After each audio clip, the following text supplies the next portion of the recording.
Prayers.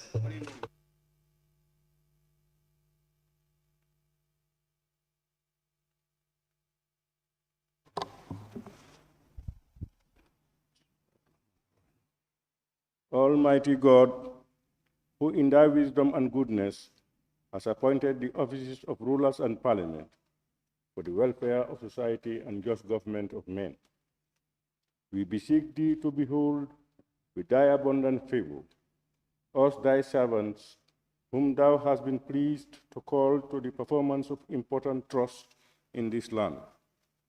Let thy blessing descend upon us here in this house assembled.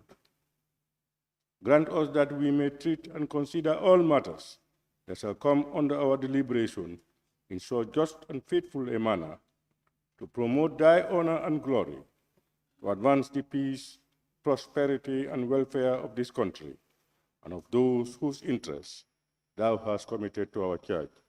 Amen.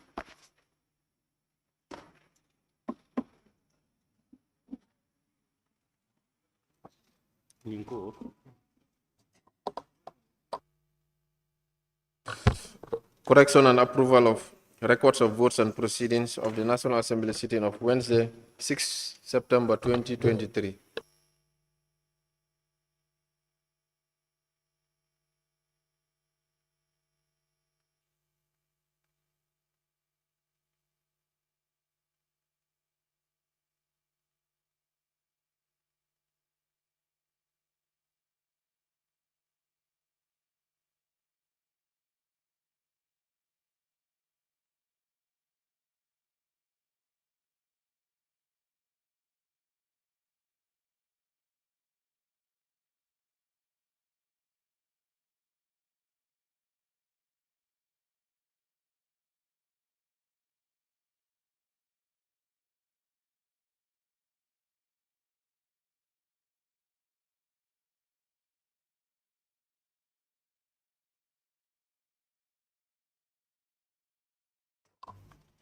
Honorable members, the record of votes and proceedings of the National Assembly sitting of Wednesday, 6th September 2023 is before us for correction and approval. Can any honorable member please move that the said record of votes and proceedings be considered and approved? Honorable Member for Upper Fladu West. Yes, Honorable Speaker, thank you so much. I rise to move a motion for the corrections and approvals of records of votes and proceedings of the National Assembly sittings of Wednesday, 6 September 2023. Honorable members, any seconder? Honorable Member for Sani Mentereng. Thank you, Honorable Speaker. I rise to second the motion. Thank you. Honorable members, it has been moved and seconded that the record of votes and proceedings of the National Assembly sitting of Wednesday, 6 September 2023 be considered and approved. Honorable members, we all have copies of the said votes, record of votes and proceedings. As usual, we'll go through them page by page, beginning with page 1. Any comments and observations by honorable members?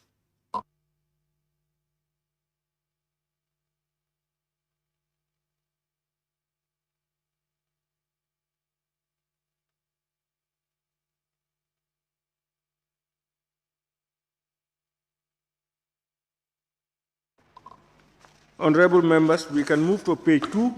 Yes, Honorable Speaker, on the page 1. Member Upper Fladu. Yes, on the page 1,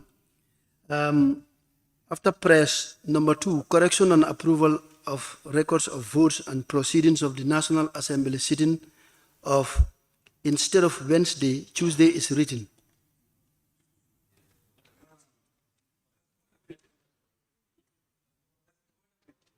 Oh, okay.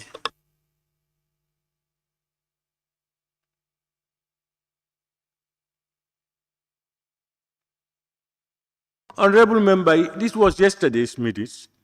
And yesterday we were looking at the record of votes and proceedings of the previous day, which was Tuesday.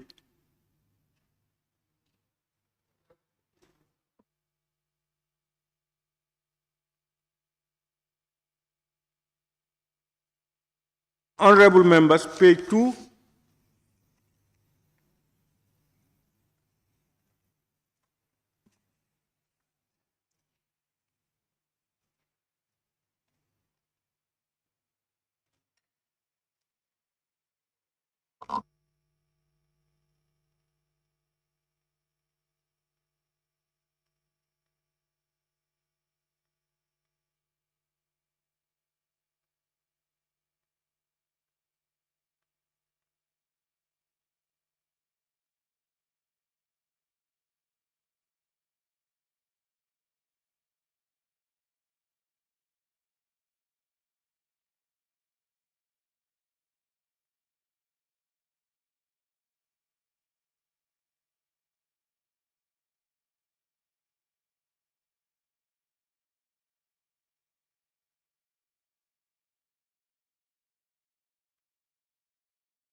Honorable members, I was just talking to the table office. I made some observations. On page 2, you only have members absent with permission. There are no members absent without permission.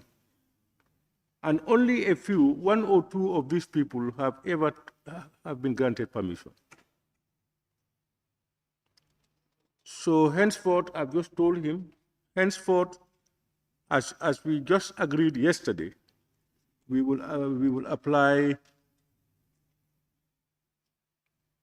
ensure that we go strictly by that agreement. We'll let this one go until beginning next week, probably. Honorable members, we now move to page 3.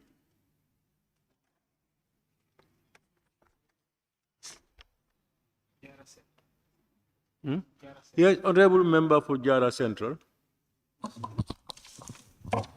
Thank you very much, Honorable Speaker. Page 3, if you look at number 3, questions for oral answers. Roman figure 1. Honorable Minister for Foreign Affairs, International Cooperation, and Gambian abroad. The Gambian there should carry S. Thank you.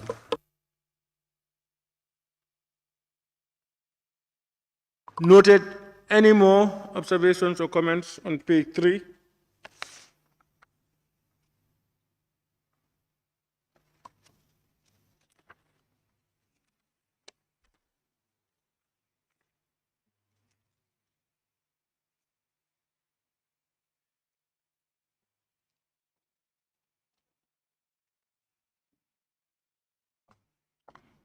Honorable members, it has been moved and seconded that the record of votes and proceedings of the National Assembly sitting of Wednesday, 6 September 2023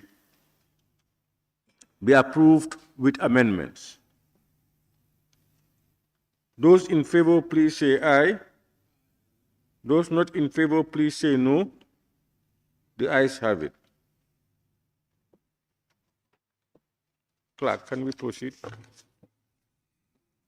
Laying of papers and reports. A report of the Gambian delegation to the second ordinary session of the 6th Parliament of the Pan-African Parliament held in Midrand, Republic of South Africa, 8 May to 2nd June 2023 by the head of delegation. Can I now invite the Honorable Head of Delegation to lay his report? Thank you very much, Honorable Speaker. Honorable Speaker, I rise to lay before this August Assembly for the information, consideration, and adoption of this August Assembly the report of the Gambia's parliamentary delegation to the second ordinary session of the 6th Parliament of the Pan-African Parliament, PAP, held in Midrand, Johannesburg, the Republic of South Africa, from the 8th of May to the 2nd of June. Background. The Pan-African Parliament, which is the third organ of the African Union, was established in 2004 under the provisions of Article 4, 2, and 3 of the Protocol to the Treaty establishing the African Economic Community relating to the Pan-African Parliament. The treaty stipulates that each state has to be represented in the Pan-African Parliament by 5 members, at least one of whom shall be a woman, and such representation shall reflect the diversity of political opinion in each parliament or the national legislative body.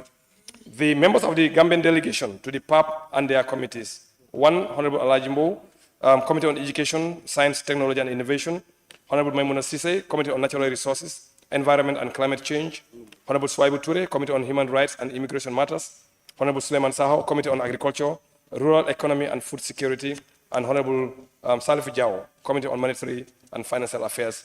And Mr. Landing Job served as the Secretary to the delegation during this session. The session was chaired and opened by the President of the Pan-African Parliament, who is also the Speaker, His Excellency Honorable Chief Fortune Charambira. The theme of the session was to accelerate the implementation of the African Continental Free Trade Area of the African Union for 2023. The session was graced by many dignitaries, and the guest of honor was His Excellency Azalai Assoumani, the President of the Union of Comoros Island and Chairperson of the African Union and former member of PAP.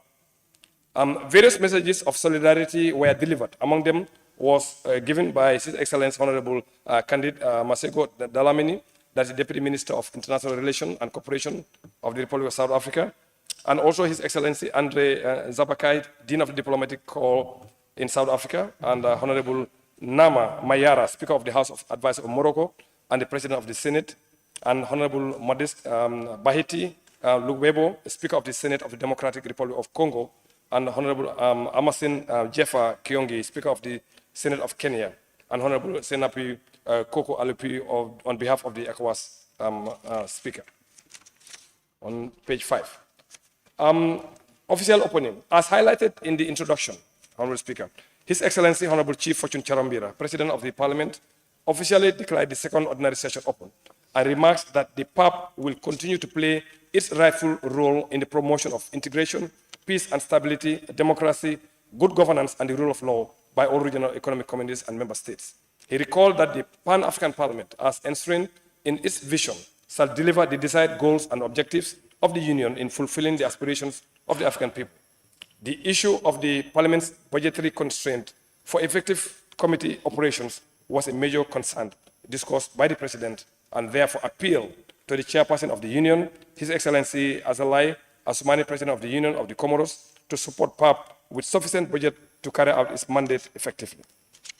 In his keynote address, His Excellency Azalai Assoumani, President of the Union of Comoros Island and current Chairperson of the African Union, discussed the gains and the challenges of the Union and encouraged the PAP as people's representative to intensify its efforts in the promotion of democratic values, integration, economic development, peace, and stability in the continent. He promised the parliamentarians of his support as chair of the African Union, in particular the issue of budget and ratification of the protocol relating to the transformation of the PAP to become a legislative body, among others.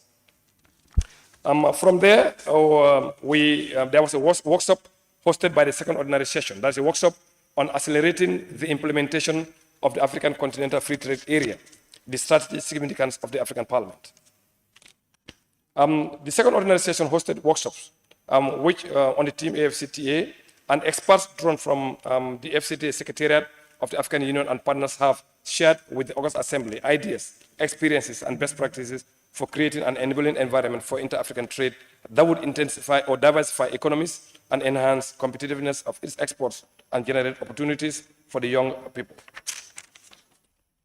On page 7, in the middle. Furthermore, a panel comprising chairperson of regional caucuses of the Pan-African Parliament, including Honorable Alhagie Mbow, chairperson of the West African Caucus, shared their ideas and strategies for the PAP to accelerate the implementation of the AFCTA framework. The panelists proposed the following.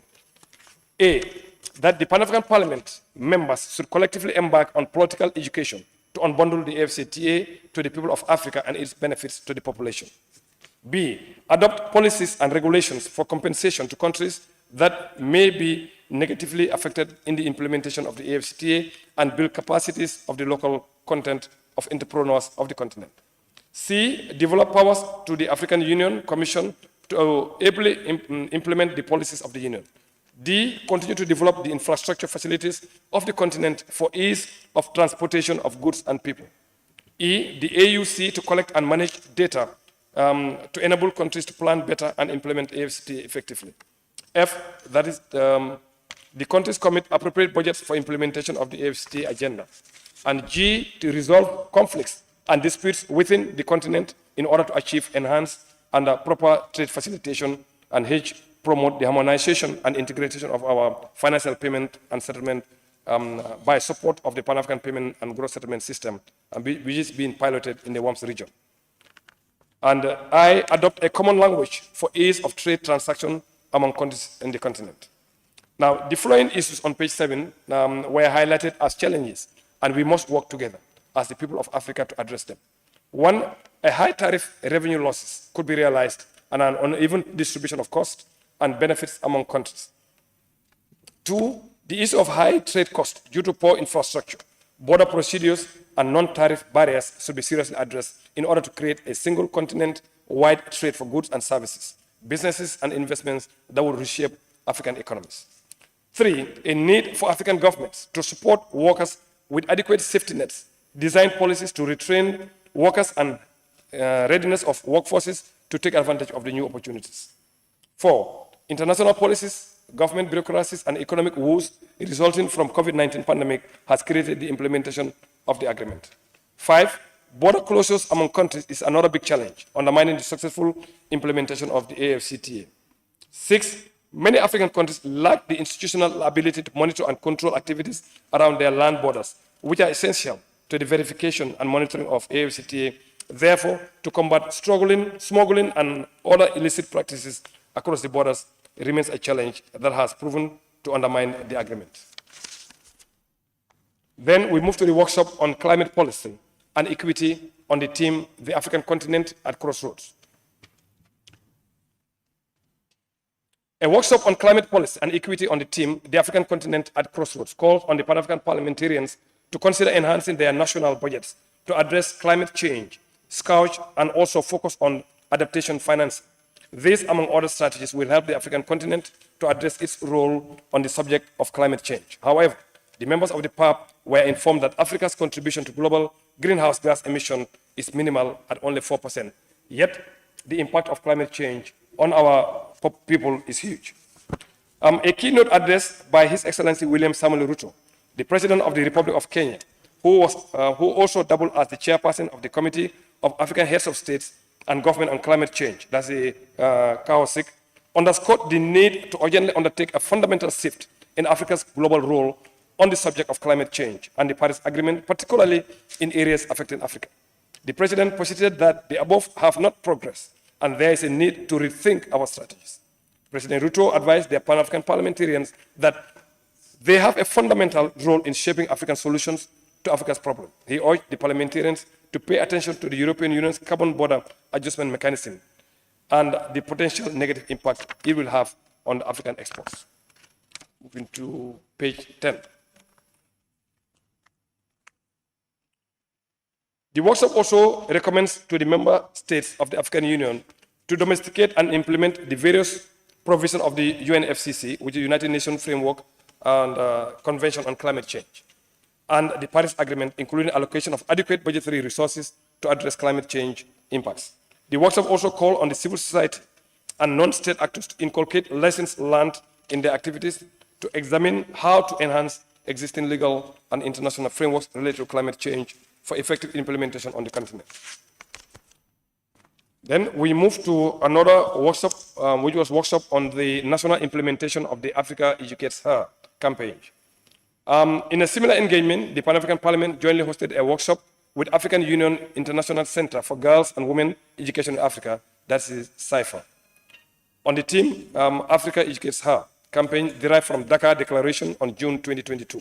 The declaration was adopted by experts from Ministries of Education of AU member states in meeting held in Dakar, Senegal from the 21st to the 23rd of June 2022, which was geared towards responding to the COVID-19 related educational crisis, in particular, girls and young women's right to education. The Dakar Declaration calls on AU member states to domesticate the Africa Educates Her campaign at national levels to enhance awareness and around issues that have negatively hindered girls and women from accessing education during and post-COVID-19 pandemic.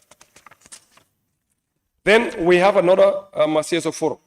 As part of the East agenda, the plenary also hosted a forum with the civil society organizations to discuss concerns, welfare, and the way forward of CSOs-based organizations within the continent. In line with Article 17 of the Constitutive Act of the African Union, the PAP Civil Society Forum was established as a deliberate mechanism for coordination, cross-pollination, and harmonization of the civil society efforts and inputs for meaningful and constructive engagement with the Pan-African Parliament. In this regard, the forum shared recommendations and resolution on African Continental Free Trade Area and expect the Parliament to use its mandate as the organ charged with driving speedy alignment and ratification of the African Union treaties and champion a ratification campaign to ensure that the required ratifications are obtained to bring the free movement of people's protocol into force by 2024. Then we move on the 25th of May, that is commemoration of the African Day. On the 25th of May, 2023, the Pan-African Parliament commemorated the African Day that we actually do every year by organizing a series of activities where several messages of solidarity were delivered by dignitaries, including Ambassador of Tunisia to South Africa, who remembered several people that were instrumental in the liberation of Africa, such as Bourguiba, Leopold Sédar Senghor, and among other personalities. Similarly, the Dean of the mission in South Africa also shared his solidarity with the Parliament that 25th of May is a great day to remember. Special names like Kwame Nkrumah, Sekou Touré, Julius Nyerere, Jomo Kenyatta, Zamora Michel, Sylvanus Olympio, Ahmed Bembela, Gamal Abdul Nasir, Patrice Lumumba, Thomas Sankara, and Kenneth Kaunda, among others. The Dean gave a brief history of the colonization, which led to the creation of two camps, that is the Casablanca camp and the Monrovia camp. And also paid tribute to several people that played great roles in Africa, like Nelson Mandela, as the best gift of Africa that shall be remembered in the history of the continent. Professor Matola, a member of PAP from the South African Parliament, on his part discussed about Pan-Africanism and stressed that a nation must have a soul, and the continent of Africa, therefore, lost his soul during colonization. Professor Matola urged the honorable members to raise their consciousness of the African people. Furthermore, Professor Patrick Lumumba of Kenya also addressed the House online and expressed that if he had to rate the performance of the PAP, he would rate it below standard because the decisions made by the House are non-binding. Professor Lumumba noted that the Pan-African Parliament was supposed to energize the AU, yet to gain the hearts and the minds of the African people. Contribution of members, that's on page 14 of the Gambian delegation. The House considered other topical issues that were discussed and resolved with recommendations. The Gambian delegation also contributed to the discussions on the floor of the House on matters relating to the ongoing conflict in Sudan, a report of the Women Caucus, advancement of youth in Africa, what role can Pan-African play in the development of Africa, among other things. In his conclusion on the ongoing conflict in Sudan, Honorable Swaibu Toure, a member of Woodley East, opined that one of the best solutions to resolve the conflict in Sudan could be the option for coherent strategy in order to silence the guns through ceasefire agreement to restore normalcy in the country. Also, the African Union Authority should try to bring together the warring factions to the table for negotiation in collaboration with the international players that might have started the process. Another suggestion to add value for peacemaking process in Sudan is the option for the African Union to initiate a transnational program for the people of Sudan, where a platform to establish legal and institutional framework with defined time frame of the transition, including conducive atmosphere for holding free and fair elections to a democratic system of governance. On the report of the Women's Caucus, Honorable Toure discussed that effects on women and children in war-torn countries in Africa actually bear the brunt of the crisis. He expressed his support for the caucus and advised that the caucus set up by delegation to visit Sudan in order to make findings on women and children with a view to assist and promote their welfare. Concerning the youth in Africa, Honorable Toure said that, Honorable Toure, the member for Woodley East, said that continuous dialogue amongst the youth of the continent and parliamentarians is a good move and better strategy to advance the cause of the youth. The parliamentarians appreciated the summit hosted by the Kingdom of Morocco to champion the advancement of the youth in the continent, and that youth should be supported for the development of the continent. On his part, Honorable Salif Diao, member of JOCAD, underscored that the functions and the duties of the Pan-African Parliament can only have a full impact on the lives of the people of Africa if it is given full legislative powers through the ratification of the Malabo Protocol relating to the Pan-African Parliament. He suggested that this dream of the Union can be realized because all member states of the AU are represented in the Pan-African Parliament, who can pursue and advocate at the national parliaments for their countries to ratify the treaties. By the way, the Gambia actually has ratified. Honorable Jawo opined that the PAP can assign delegation to go around the continent to sensitize and encourage members to seriously consider ratifying the protocol if Africa wants to become one people, one nation. Honorable Jawo described that this is the only way forward that we can have Africa. On the performance report, the House considered and adopted the report of the activities of the PAP for period of January to May 2023, which was presented by His Excellency President Chief Fortune Zenefia Charombira. The major elements of the report covered the Parliament's quasi-legislative oversight and representative mandate, administration, and the Parliament's relationship with other organs. Considering the achievement of the Parliament, on page 16, the President Charombira reported that the PAP registered some progress during the period under review, and this includes, among others, the strong ties with other organs of the African Union that was really very poor. Now, the Parliament also participated in the 146th IPU and the 5th Congress of the Speakers of the Arab Councils and Parliaments with a view to increase the visibility of the Pan-African Parliament around the globe.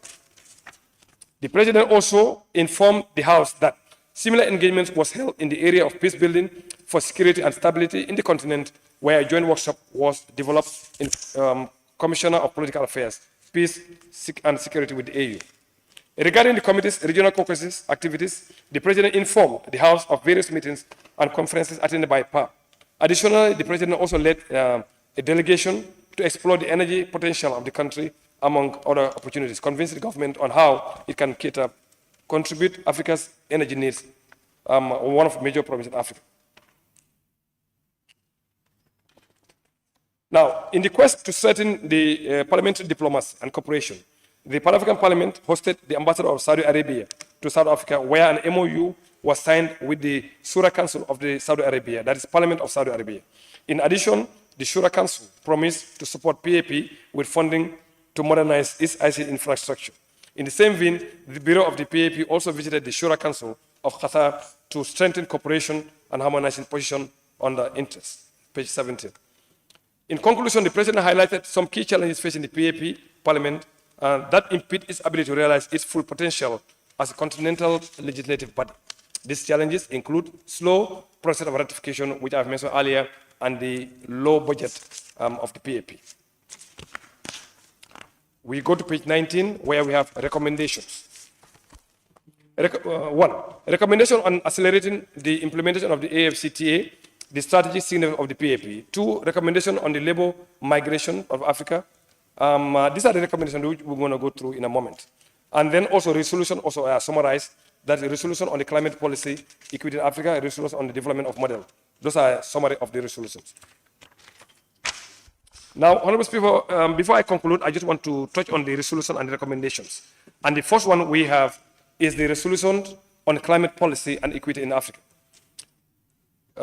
Reaffirming commitment to the principle of the objective of the United Nations Framework Convention on Climate Change, UNFCCC, the Paris Agreement and the 2030 Agenda for Sustainable Development, and acknowledging that Africa is one of the most vulnerable regions to adverse impacts of climate change, which threatens its socio-economic development, peace and security, human rights and dignity, and it is a region with special needs and circumstances under international climate law. We therefore resolve, one, advocate to enhance ambition and action by all parties of the UNFCCC and the Paris Agreement, especially the developed countries, to reduce greenhouse gas emissions and limit global warming to 1.5 degrees centigrade above pre-industrial levels in accordance with the best available science.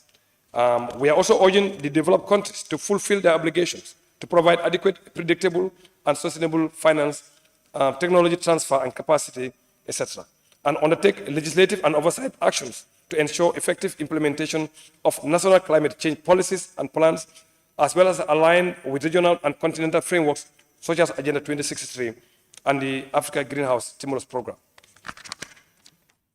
And you go to the next page, you will see they're all listed. That is the thing. And the only one I would just want to mention is number 9, which mobilized all African parliamentarians to join us in this historic and moral duty to protect our continent and our people from existential threat of climate change in order to overcome this challenge and secure a prosperous, peaceful, and sustainable future for Africa. Then I move to the other resolution on climate policy and equity. Recalling the African Union Agenda 2063 aspiration, 1, which envisages a prosperous Africa based on inclusive growth and sustainable development, and Africa to speak a unity of purpose in advancing its position and interest on climate change, and which participate in global efforts for climate change mitigation that support and broaden the policy of space for sustainable development. Recalling also the Sustainable Development Goals, particularly goals number 13, which require member states to take urgent action to combat climate change and its impact, reaffirming commitment to the principles and the objective of the UNFCCC. We also therefore resolve and call on the global north to uphold the principles of climate justice and equity in tackling climate crisis. These principles recognize the countries have different historical contributions, capacities, and situations in relation to climate change. Take urgent and decisive action to deeply cut the greenhouse emissions and limit the global temperatures. If you continue, you will see the other pertinent issues that we actually have. But we also have the Pan-African Parliament and also regional legislative assemblies and the national parliaments.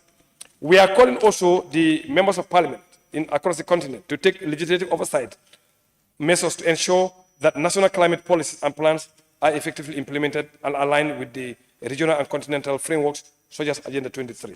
So if you look at also, we have responsibilities as a parliament, that's also indicated. Also, we also remind the African Union and national governments in Africa also to support the group of negotiation, that's AGN, to push for global stocktake that is comprehensive, transparent, inclusive, participatory, and science-based, and consider all elements of the Paris Agreement, including the mitigation and adaptation, finance, technology, etc.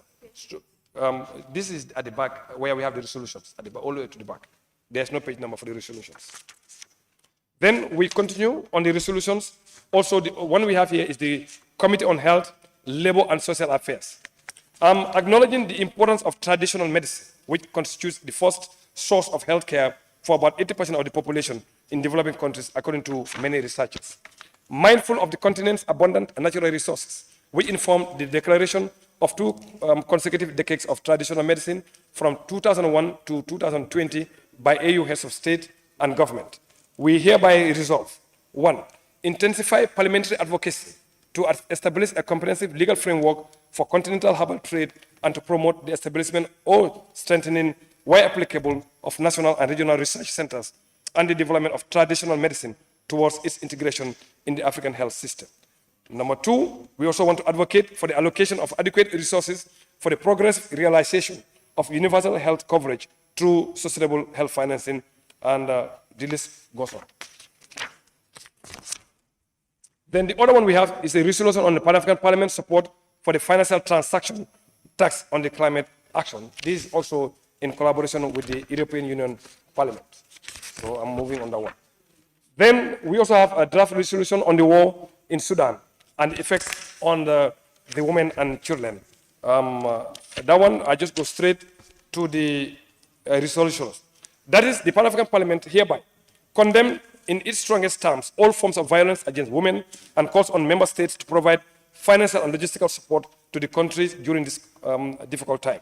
Calls an immediate cessation of hostilities and the implementation of this escalation measures to restore peace and security within the country, encourages 2 warring factions, the Sudan Armed Forces, SAF, and the Rapid Support Forces to engage in dialogue. Let me get some water. If you are following, I'm summarizing, if you are following. Then, if you continue, you see, we also want to congratulate the recent actions, the signing of the Jeddah Agreement, and the issues actually what we call for continues on the following pages. Then we continue with the resolution on the promotion of peace and security in Africa, and also the recommendation on the climate policy and equity in Africa. Also, you will see that we have a series of recommendations that we've made along those lines, so which is also provided.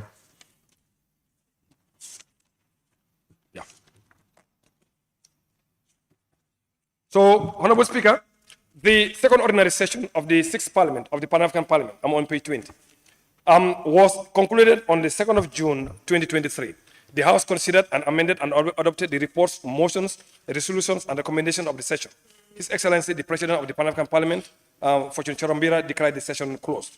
The delegation wishes to acknowledge and register our thanks and appreciation to the Office of the Honorable Speaker, the Office of the Clerk, and the August Assembly for the continuous confidence and trust bestowed on the membership of this delegation to serve in the noble parliament, that is the Pan-African Parliament. Similarly, we would also like to recognize the efforts of the PAP for the usual protocol services received on arrival and departure, as well as transportation during the course of the session in Johannesburg. Finally, we want to thank the Gambian Embassy in South Africa for the support they have consistently given to the members of the PAP delegation during their time in Johannesburg. On that note, Honorable Speaker, I beg to move that this Assembly consider and adopt this report. I beg to move. Thank you. Thank you very much, Head of Delegation, for eloquent presentation. Honorable members, any seconder? Honorable member for Sabak Sanjal. I think that's what you said.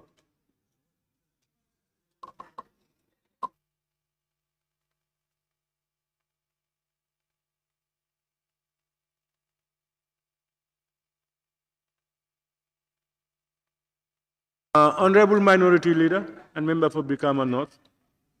Thank you very much, Honorable Speaker. I rise to second the motion. In the same vein, permit me to take part in the debate. Can I continue? Yes. Having done so, let me in the first place thank the head of the delegation, the Gambian delegation, Pan-African Parliament, for ably presenting this report. Likewise, the entire membership for their input in the debate, and equally their representation and participation in the Pan-African Parliament. The report is a way of briefing the Parliament as what transpired in Pan-African Parliament,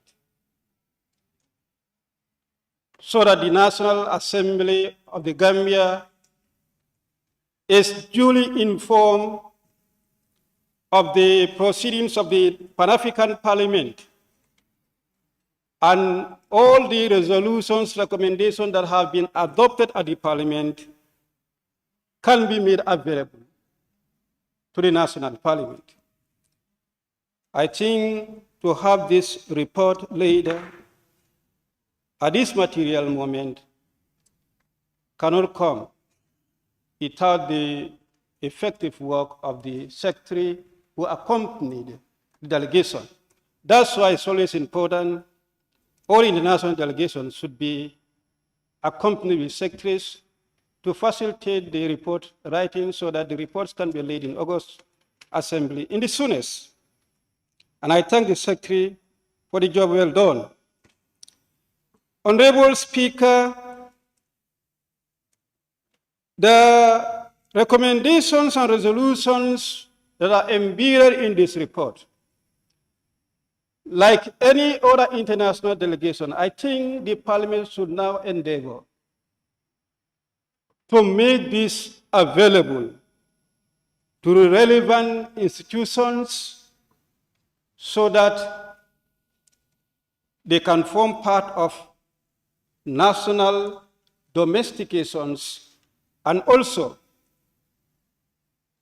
to be harmonized with our policies. It should not all end at the National Assembly, when such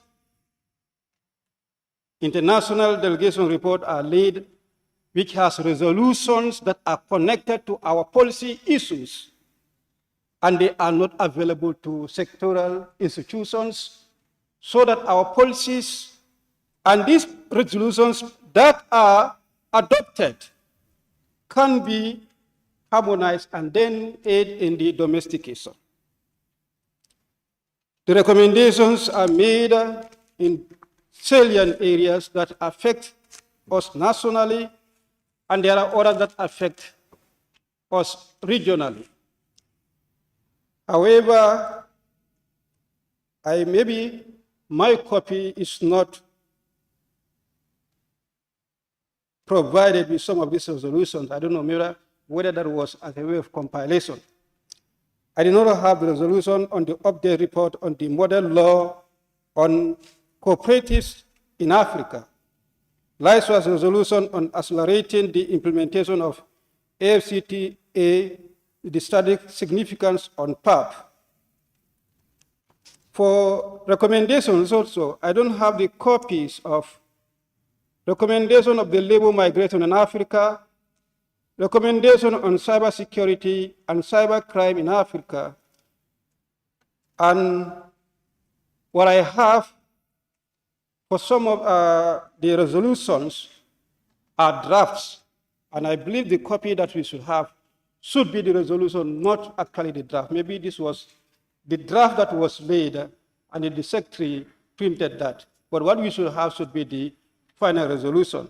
And this affected resolution on climate policy and equity in Africa. The copy is the draft, and it's already adopted. And likewise, the resolution on current war in Sudan and its effects on women and children. The copy attached is the draft. For recommendation for an inclusive digital world, the copy attached is the draft. So this, it could be the one that we are laid during the plenary, and then maybe that was what was copied and attached.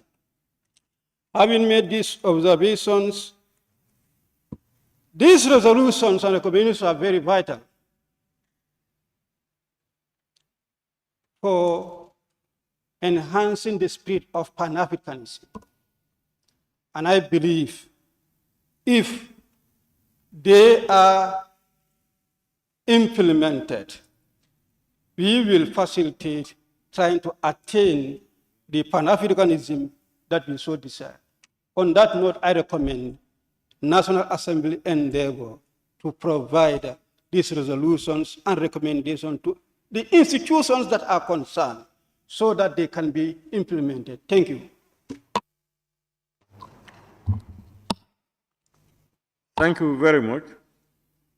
Honorable members, I now put the question.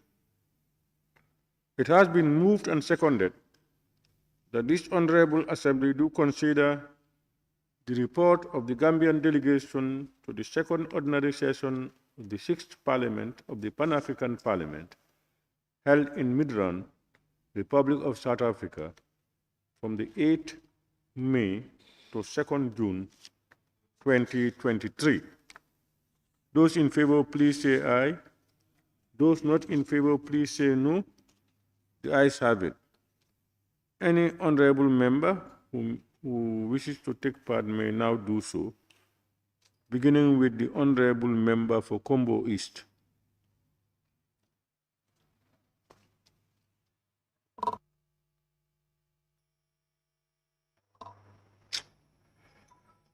Honorable member for Fonyi Kansala. Thank you very much, Honorable Speaker. I thank the head of the delegation and all members of the delegation of PAP. It's really applaudable for us as representatives of the people in the Gambia to also be informed of what is happening in the order and where they are delegated to represent. Honorable Speaker, one of the most important elements in the session that was just concluded is about the African continental free trading. This is one of the biggest challenge, so far Africa countries are facing, most of member countries of African Union.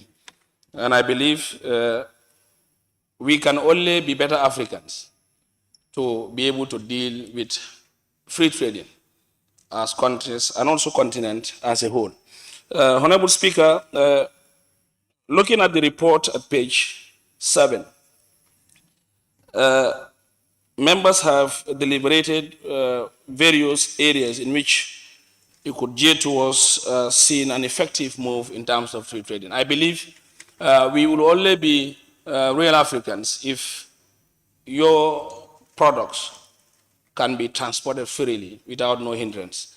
And I believe resolutions could also do better in that area. And also, they've talked about common languages. This is also core. We believe we are in the 21st century to change the narratives. We use our African languages to do those trading. That will also help. Because today, wherever you go, we are borrowing languages that are not part of us. And when shall we continue this adage? When you look at some of these Southern African countries, they are doing good in using Swahili as a language. And I believe we could compromise to make sure we use a better language for our daily activities. If not, we will only be singing and drumming Africa, Africa, Unite Africa. It will not happen. Why should we be continuing using a foreign language in our affairs? Even in our trading, we use a foreign language. When shall we change? So I think these are resolutions that are very binding, and it's going to be very helpful. And we could also see a way forward in seeing a better Africa. Honorable Speaker, the other area also is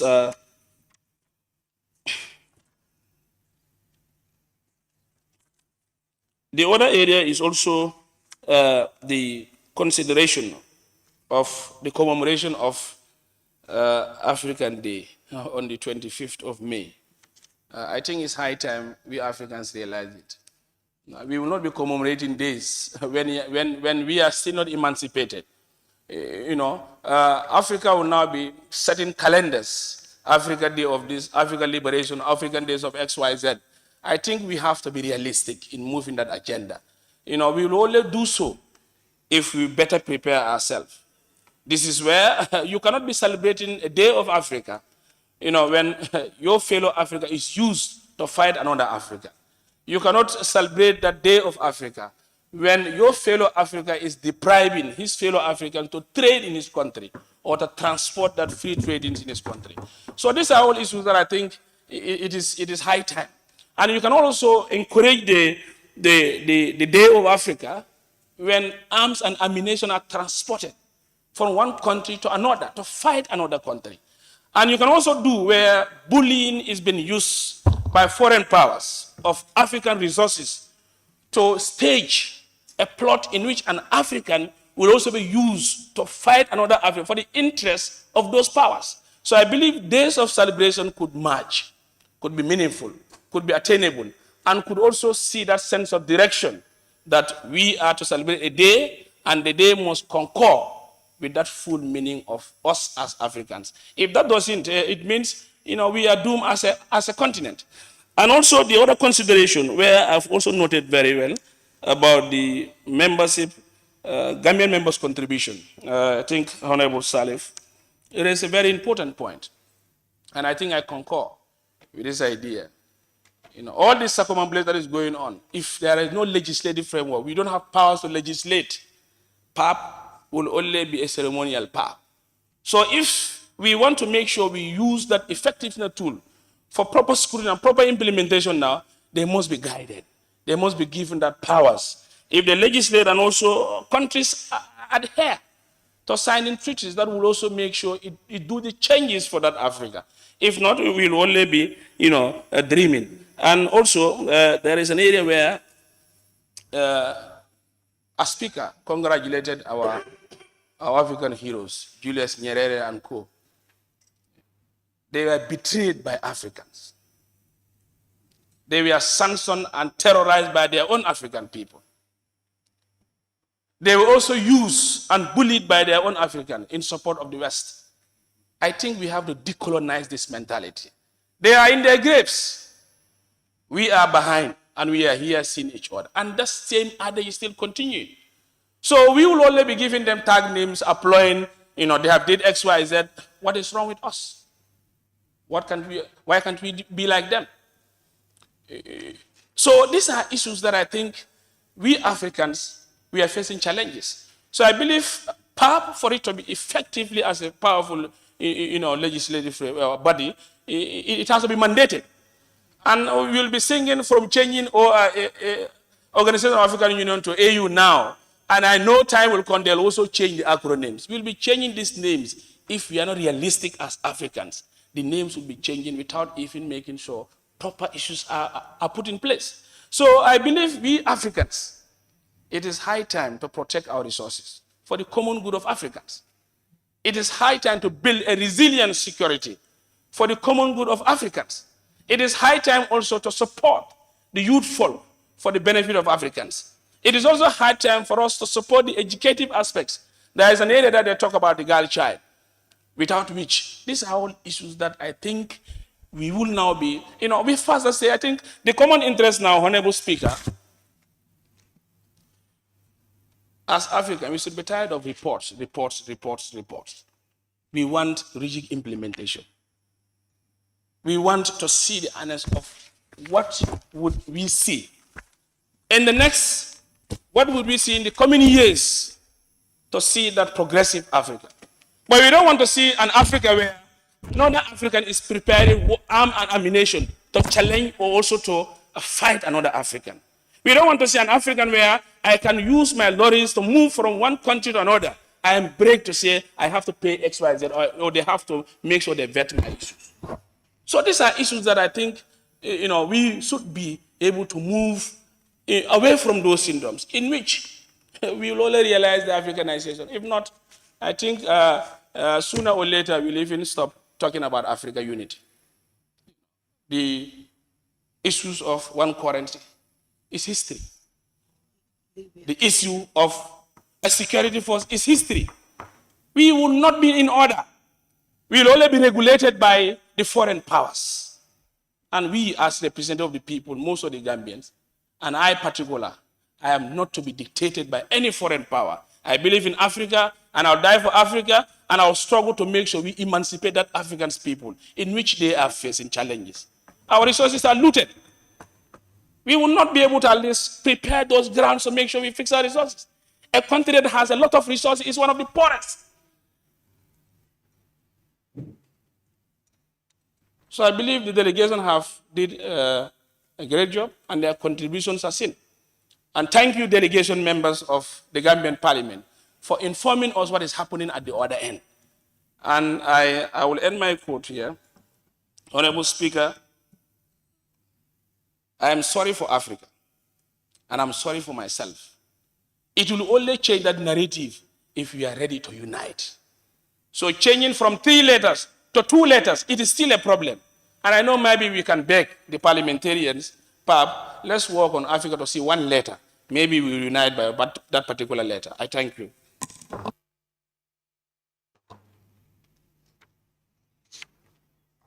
I now invite the Honorable Member for Kiang West. Honorable Speaker, thank you very much. Let me join colleagues to also thank the delegation through the head of the delegation for ably representing the Gambian Parliament and the Gambia as a country. And your contribution at the level of, at the regional level is not really hidden. And we are really proud of you. But there are issues that we definitely need to reiterate at the national level, particularly when you look at the recommendation, the issue of peace and security. It's definitely very important that every parliament in the sub-region try to talk about it, because any politician could be a government, and the sovereignty of the citizens. And the most democratic means of changing governments is through election. But it has become a norm and a culture in our continent that the democratically elected governments are constantly and consistently overthrown by the military. This is very scary, and we must respect and recognize the sovereignty of citizens. If you want to gauge the will of the citizens of any country, it's through ballot, it's through democratic election. And from those democratic elections, citizens express their opinions as to the leader that they want to lead them. And when that has been done in any African country, we have to reiterate that coups are not solutions to peace and stability. Coups are not solutions to misgovernance. Coups are not solutions to corruption. Coups are not solutions to ill governance systems that we have in Africa. I think we have a lot of attitudinal changes that we should always talk about, and we ensure that we, the rules, not only rulers, change our attitudes towards the way we celebrate our rulers. But we must continue to reiterate and stress that coups are not solutions to misgovernance, coups are not solutions to corruption, and we have to stand firmly and condemn it, either in this country or another country in the continent. So, but then, having said that, leaders must respect the will of citizens. Leaders must respect the will of electorates.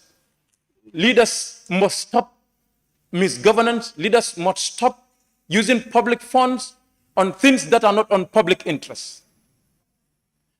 Some time ago, we had talked about here and said, when we say, some people will argue and say, there are a lot of peace in the Gambia.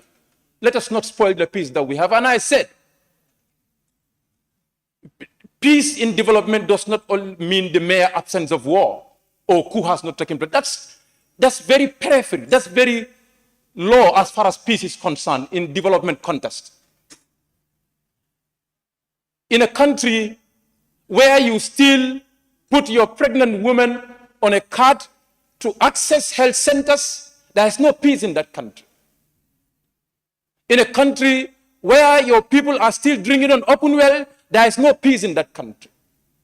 In a country where every traffic light junction you reach, bakers are more than 20 people, there is no peace in that country. In a country where children are escaping rape to rape, there is no peace in that country. So peace does not necessarily mean the mere absence of war. And in a country where a civil service pay cannot buy 2 bags of rice in a month, there is no peace in that country. So I'm trying to look at peace in this context, and to ensure that we have peace in the sub-region, all these things must be put in context to ensure that citizens' standard of living are uplifted. Honorable Speaker, to give a little history, or let me say reference, like my colleague, honorable member, has talked about the dictate of Western powers. Here, just look at it. Honorable Speaker, on your permission. Honorable Speaker, our continent must be free. And to ensure that our continent is free, Pan-African Parliament must take a position and be reiterating and be talking about these things, and not just to put them on papers, but to implement them. France as a continent,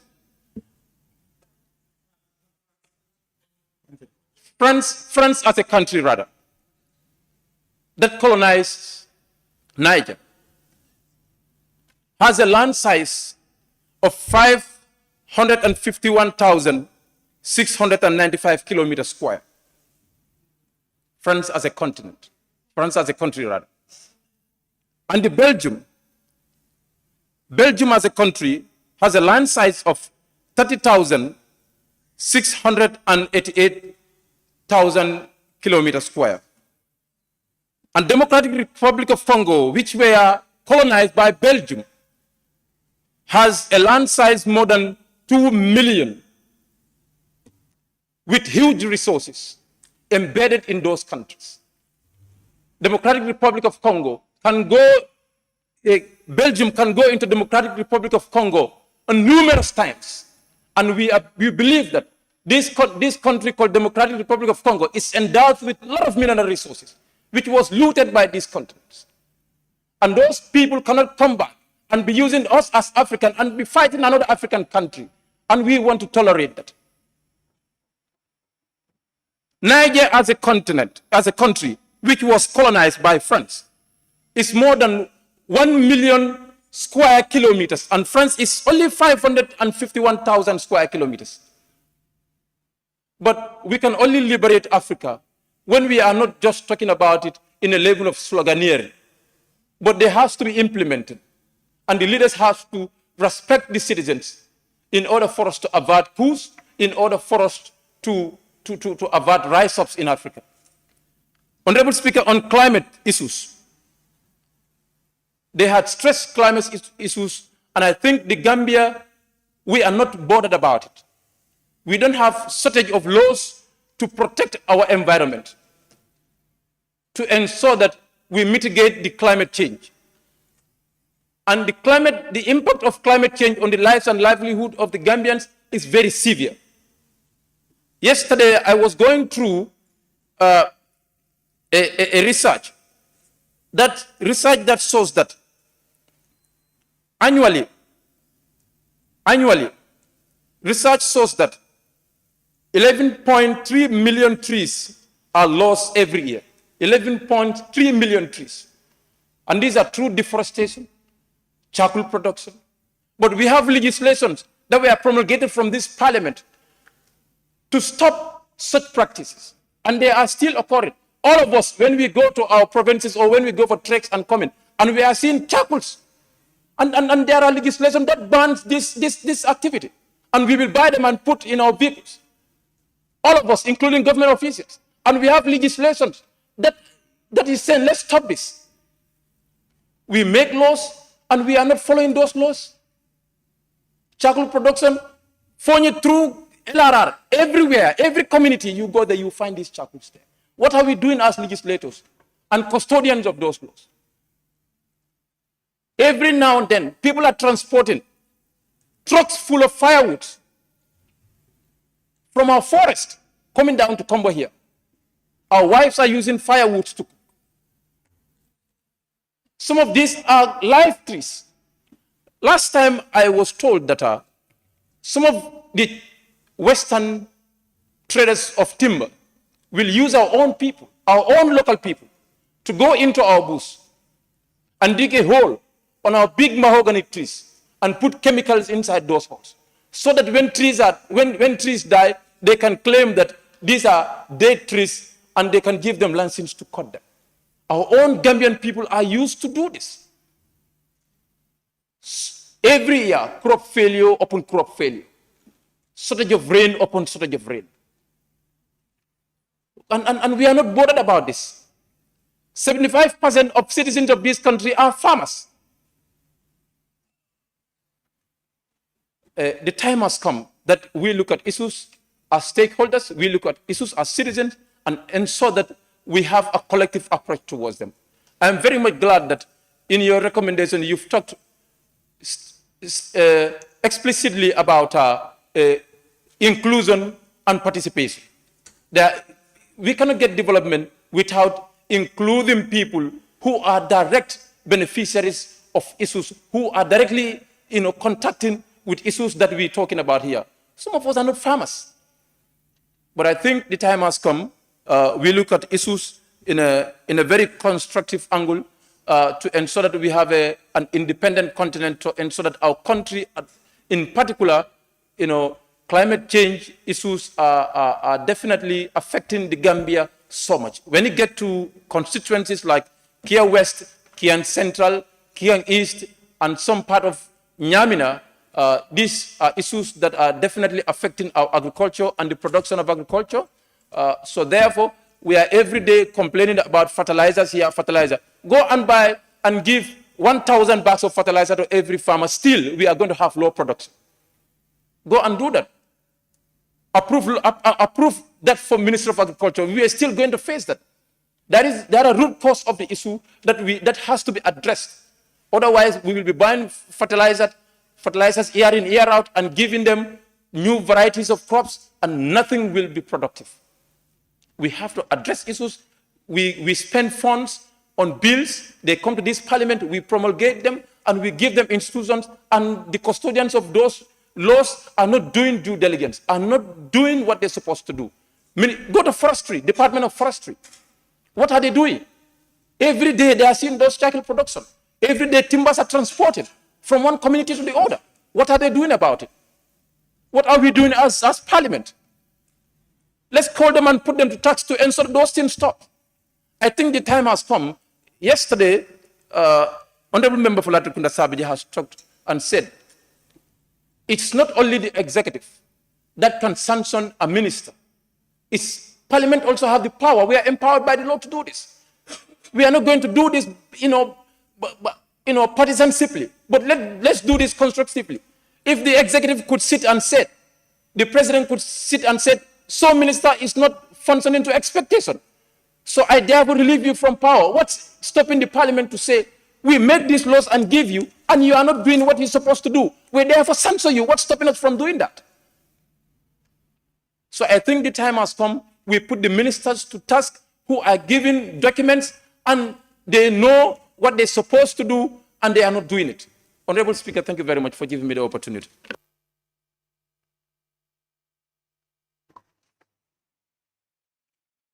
And I invite the Honorable Member for Fonyi Bintang. Thank you, Honorable Speaker. I want to thank the representative that we sent to Pan-African Parliament for their wonderful job. And this is exactly what we expect from them. And they are truly doing a great job. Thank you for reporting back to the National Assembly. Honorable Speaker, the Pan-African Parliament is our parliament, and the parliament we own, and the parliament we have to defend, and the parliament we have to support. Concerns are raised here, and from the report, we have seen very important things that they have raised. Among them, I want to start with adopting a common language for easy trade of transactions among African countries. This is important. Language is sensitive. Once you are able to communicate with an individual, you will definitely appreciate the individual, and the individual will be part of you. Common language. When the European powers came here first, they brought in their languages. And through language, we are divided.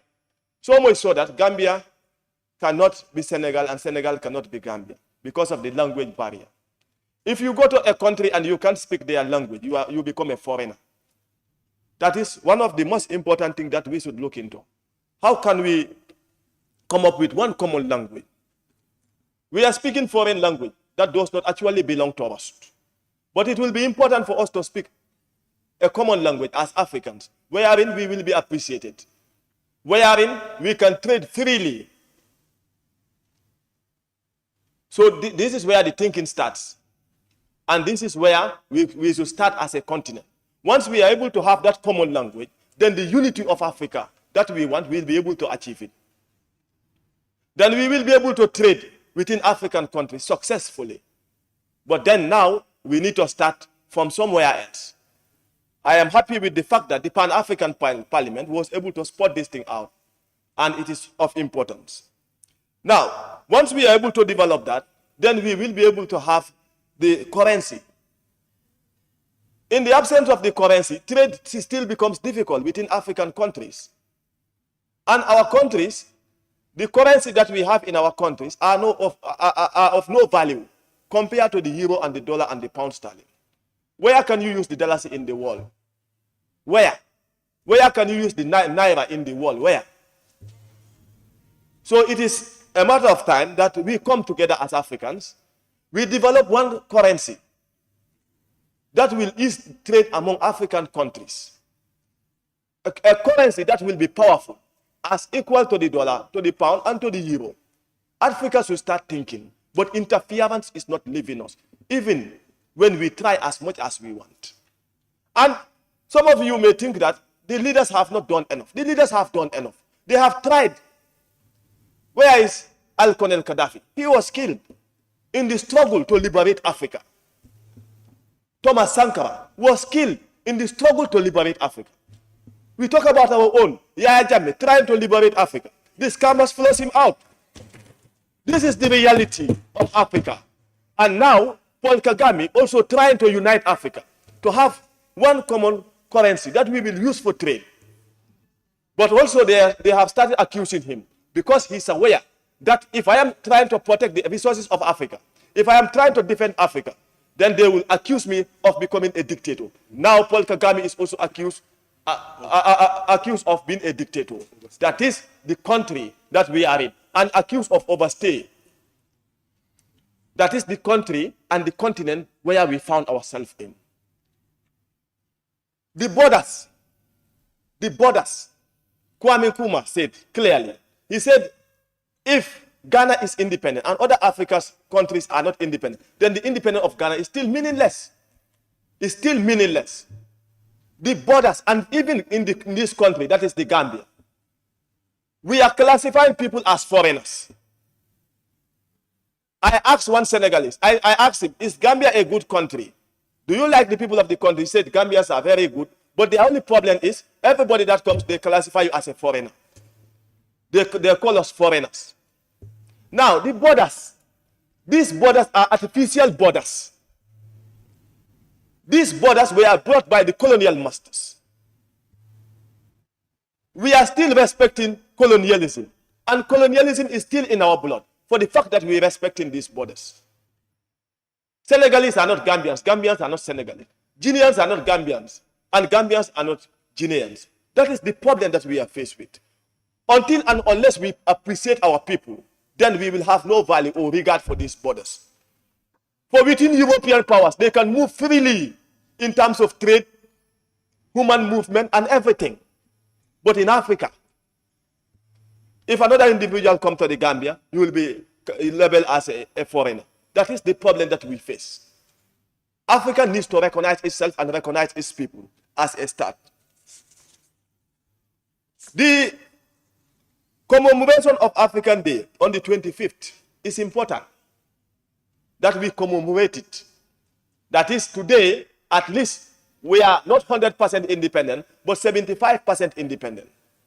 For we have representatives of the West in our midst.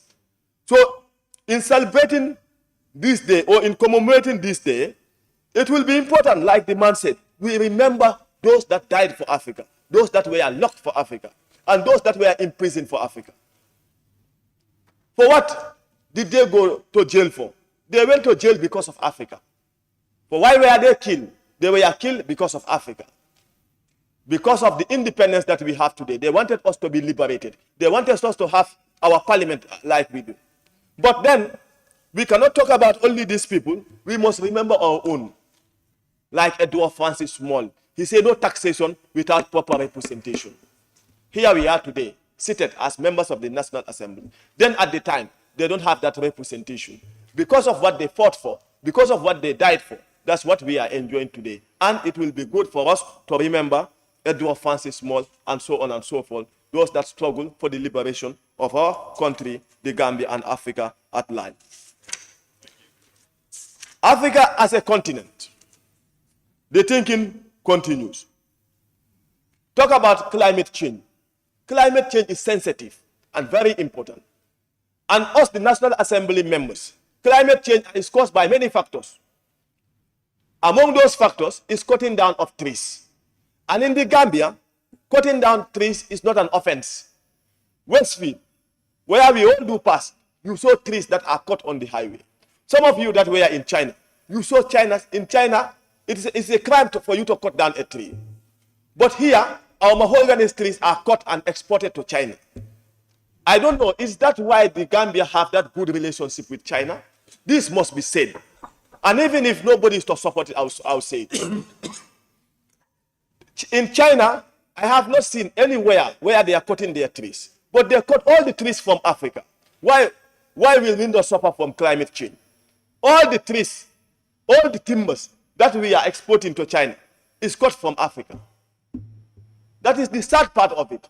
Go to Nyambai forest some time back. Bush burning is not a crime in this country. Everybody, if you want, you can burn the bush anyhow you feel like. And they cut down those mariners.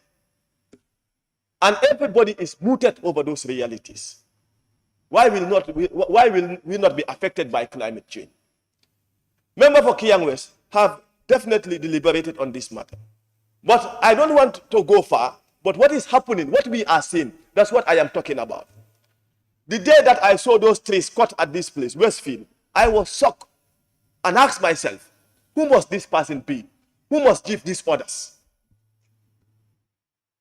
This is very, very bad. And it was a concern that was raised. They said the resolution on the promotion of peace and security in Africa. Thank you. Member for Kiang West. Who is not the solution?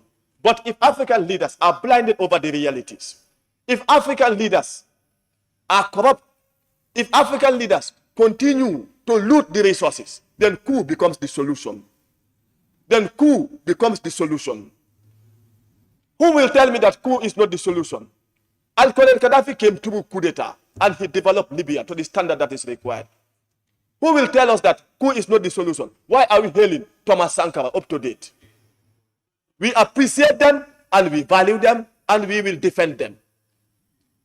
It is our responsibility to defend our countries. And if the democratic elected people are puppets of the West, we will defend our country. Honorable Speaker, can I observe, please? Resolution on peace and security, I am still talking about. Peace is important. And as much as we want the peace, as much as we want the peace in Africa, we must tell our leaders the reality and our leaders must act in accordance with the laws of the land. And they must not be the puppet of the West. I thank you all for your kind attention.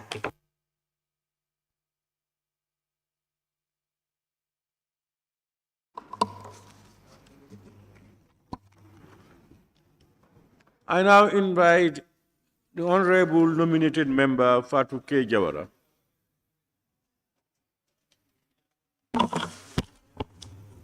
Thank you very much, Honorable Speaker, for giving me the floor.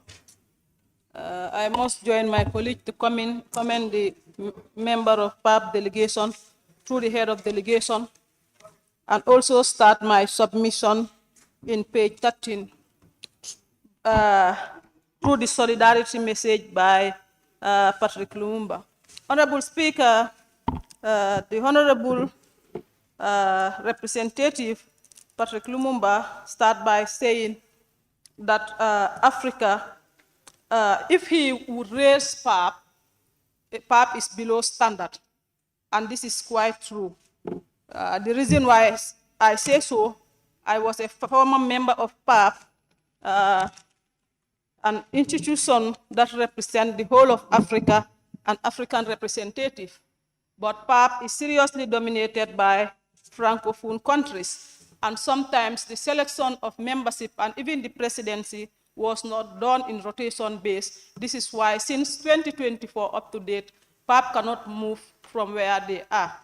Honorable Speaker, on the other point, I listened to the recommendation. I didn't have anything raised about persons with disability. I think that one also should be captured in the recommendation. And also, in the recommendation, I haven't heard about anything regarding African products. Foreign nationals can come to Africa, eat our fruits, whatever, without looking for processing. But if you want to take it out of Africa, they may ask you to process it. And I think PAP needs to seriously look at this thing. Also, Honorable Speaker, going through the commemoration of African Days, the submission by the solidarity message by the Dean of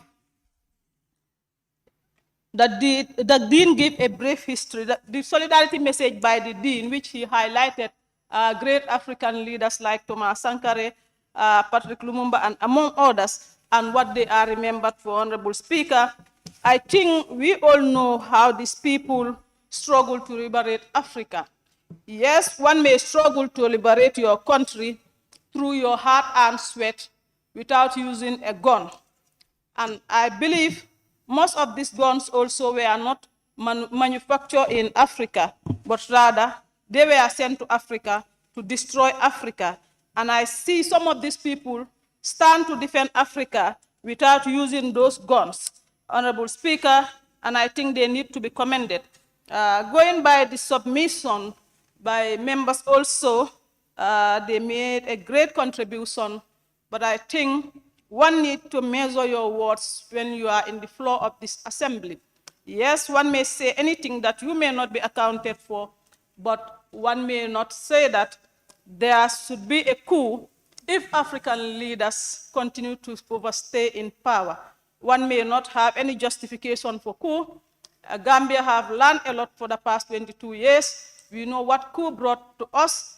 If we see a coup in any country, I think we should all raise concern, sympathize with them, and see we should say no to coup. And as African representative, we should not even speak about coup.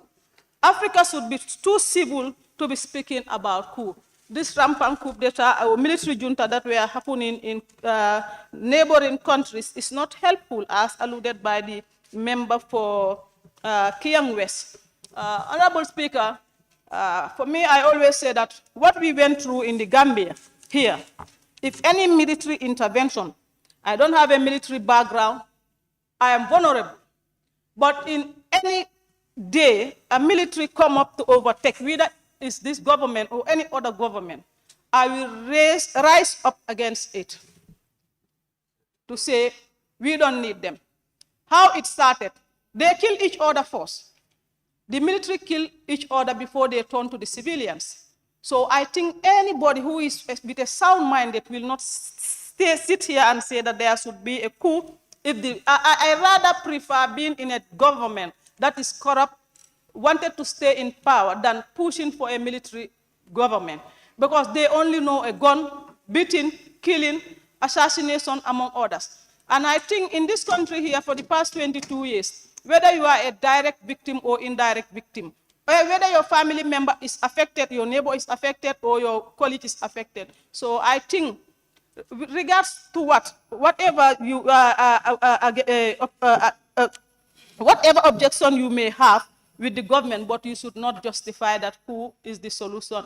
Honorable Speaker. Honorable Speaker, point of order. What point of order are you raising? Somebody asked for a floor and you rejected the person, you have to wait. I'm not giving you the floor.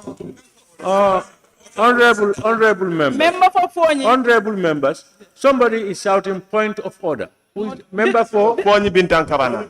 Member for Fonyi Bintang. You rise into a point of order. Am I right? Yeah, can we hear the point of order? Point of order 29. Every member shall restrict his or her observation to the subject under discussion. The honorable member is discussing about coup, and coup is not the topic under discussion.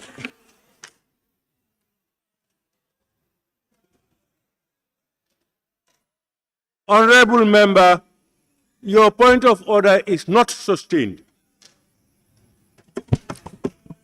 Honorable member, nominated member. Thank you very much. Can you continue, please? Yes, thank you very much, Honorable Speaker. Honorable Speaker, I must say that I must thank you for that ruling, and I must commend all honorable members who took the floor, but I'm calling on the member for Fonyi to apologize to the whole House, or else he go and apologize to his constituency by raising that there should be a justification for coup. Thank you.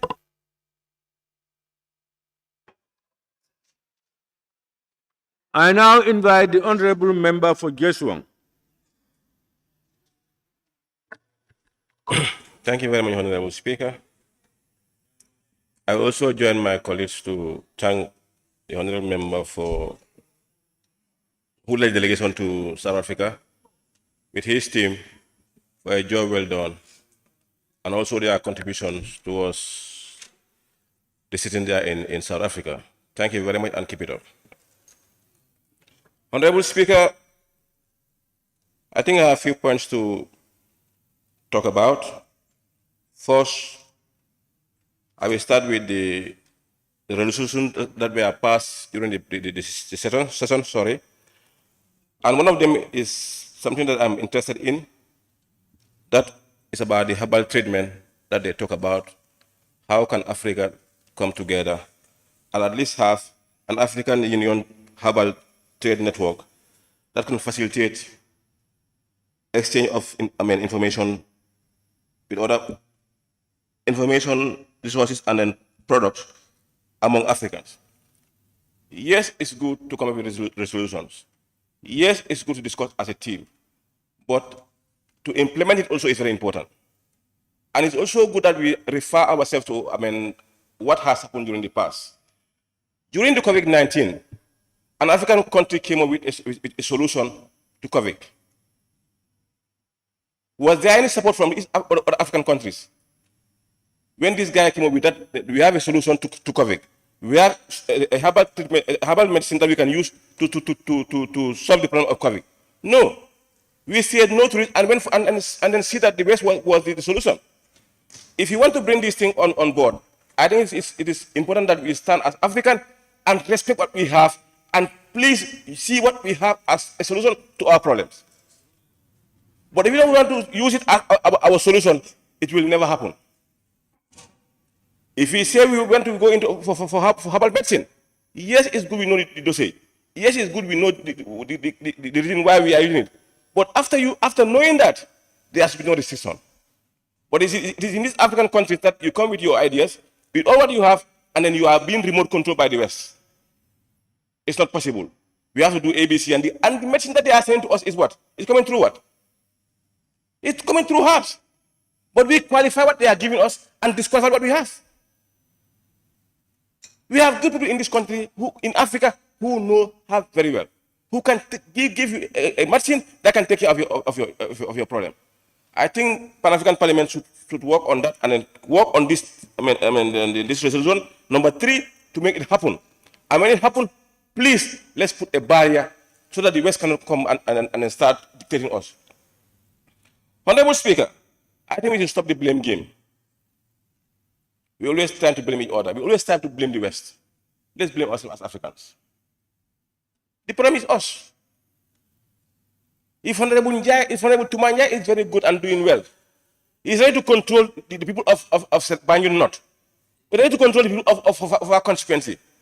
Somebody else will be from there in Europe who will be prepared to come and start doing A, B, C, and to bring everything that she was doing good. Let's change our attitude and believe in ourselves. Africa can be where it wants to be. Where are the good people that they mentioned? The Kwame Nkrumahs, the Patrick Lumumbas, who earned their government. They were earned by Africans. Their own people. I was watching a film of Patrick Lumumba. His own people tie him up. Tie him at a very, very bad situation. And then force him to eat what? Flower. A leaf of a tree, and then force him to eat it. An African doing that. To your own African brother. Who was not using gun to liberate you, but only his mouth and his knowledge. To want us to come together as a team, you say no, because the West is there remote controlling you. It's very sad. When we have the good people of Africa, let's make good use of them. Let's give them the opportunities. They can do it. We are not stupid, we are intelligent. We have intelligent people in this continent who can change the nature of this continent. But if you don't want to listen to them, we want to listen to the West, it will never happen. Honorable Speaker, coming to the raw material that we have in Africa, we have our own raw material. But after having it there, where is it going to? They come here, they buy it at a cheap price, take it to Europe, and then sell it back to us as African at a very expensive price. Pan-African Parliament, I think I will advise you, if you are there, our raw material in Africa should be manufactured in Africa. It should be an African product. Before taking it out, give us factories that can manufacture that raw material. Let it be ours. Let's sell it here. But what little we have, we're selling to China, selling to Europe. Next minute, they bring it back to us. and sell it at expensive prices. Let's preserve our raw materials and make it ours. Honorable Speaker, I think, coming on to the language issue, let's start with our own country as Gambia. We want to have an African language. How about Gambia? If the Jola man comes to my compound and speaks Jola to me, I say, Naniwa Chola, I cannot speak Jola. If the Serene man goes to Kia or to Jara and speaks Serene to a Jaranka, I cannot speak Serene. Mamoy. Degumako. When are we going to be there to learn each other's language? Should it be a force for us to learn each other's language before talking about an African language? We have different languages in this country, but few can speak only 3 or 4. There are areas that you go, only one language is what they can speak, only a single language. So now when you call for an African language, it's going to be difficult. When we didn't start it from home. Yes, we want an African language, but we start from home. Honorable Speaker, yes, we celebrate African Day. It's a public holiday in the Gambia. But in the Gambia, do we celebrate our good people? Do we celebrate our good people? They did a lot. Before 65, they were fighting. What were they fighting for? Are we telling our kids the reason why they were fighting? We celebrate. Are there platforms that we discuss about our own people? Not only I'm not talking about African people, our own Gambian people, that we are doing very, very good. The only part that our young people know now is about Kunta Kinte. And what are they learning about Kunta Kinte? The way he was taken from Africa to America. Slavery. That's not what they all want to know. If you go to that's what is there. They need to know what the things that they were doing. How were they fighting it? They were not using gun. They were fighting to repent. They were using their own ideas to see how they can restore Gambia. Is it important for us to also to take that to our kids? To know our good people, we are doing this good job. Let's help them. But no, we sit at home. It's a public holiday. That's the end. What are we celebrating? What are we celebrating as African? We call it African Liberation Day. Are we liberated? Big question. No. You have a good leader doing very, very well.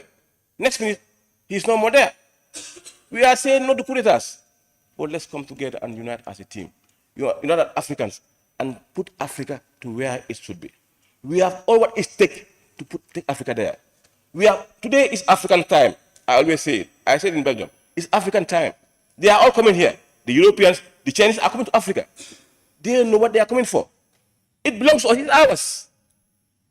They are coming here for our products. They will use us, take our products, and then go. Next thing we go to China and then buy it there and bring it to the Gambia. Let's ask ourselves, what are they coming here for? Why are they interested in Africa? Why? Why are they interested in Africa? There is a proverb they use. If you go to Rome, do as the Romans do. But if you come to Africa, do as the Europeans do. That's my own. I always think about it. They will come in the Gambia here. They will tell you what to wear, how to wear it. They will force you to eat something you want to eat. Let's do it with the way we want to do it, but not the way they want us to do it. The Pan-African Parliament, we have a long way to go. Because everyone wants to call us a Pan-African. I am Pan-African. But is that happening? The Jola will say that they are Pan-African and they are still eating with spoon. We went to China, I told them. They give us fork and knife, they use the fork and knife, they're using their hands. Why is the Pan-African in us? It's not there.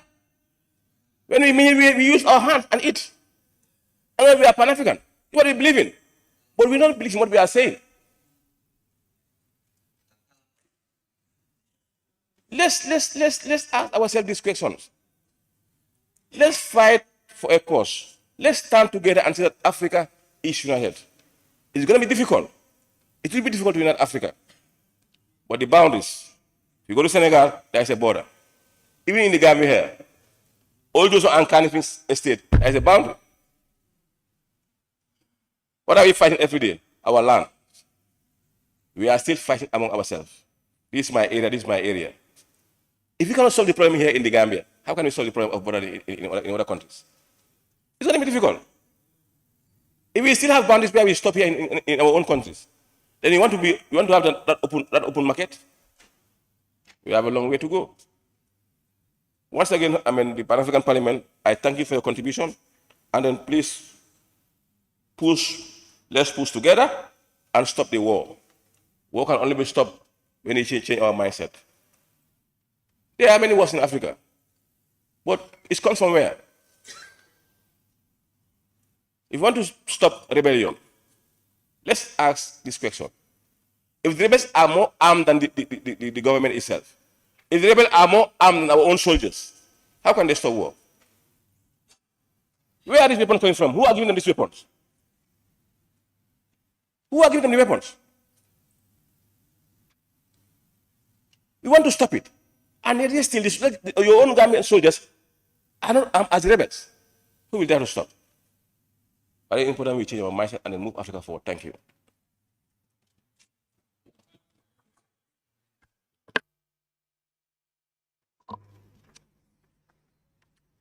Thank you. I now invite the Honorable Member for Jara West.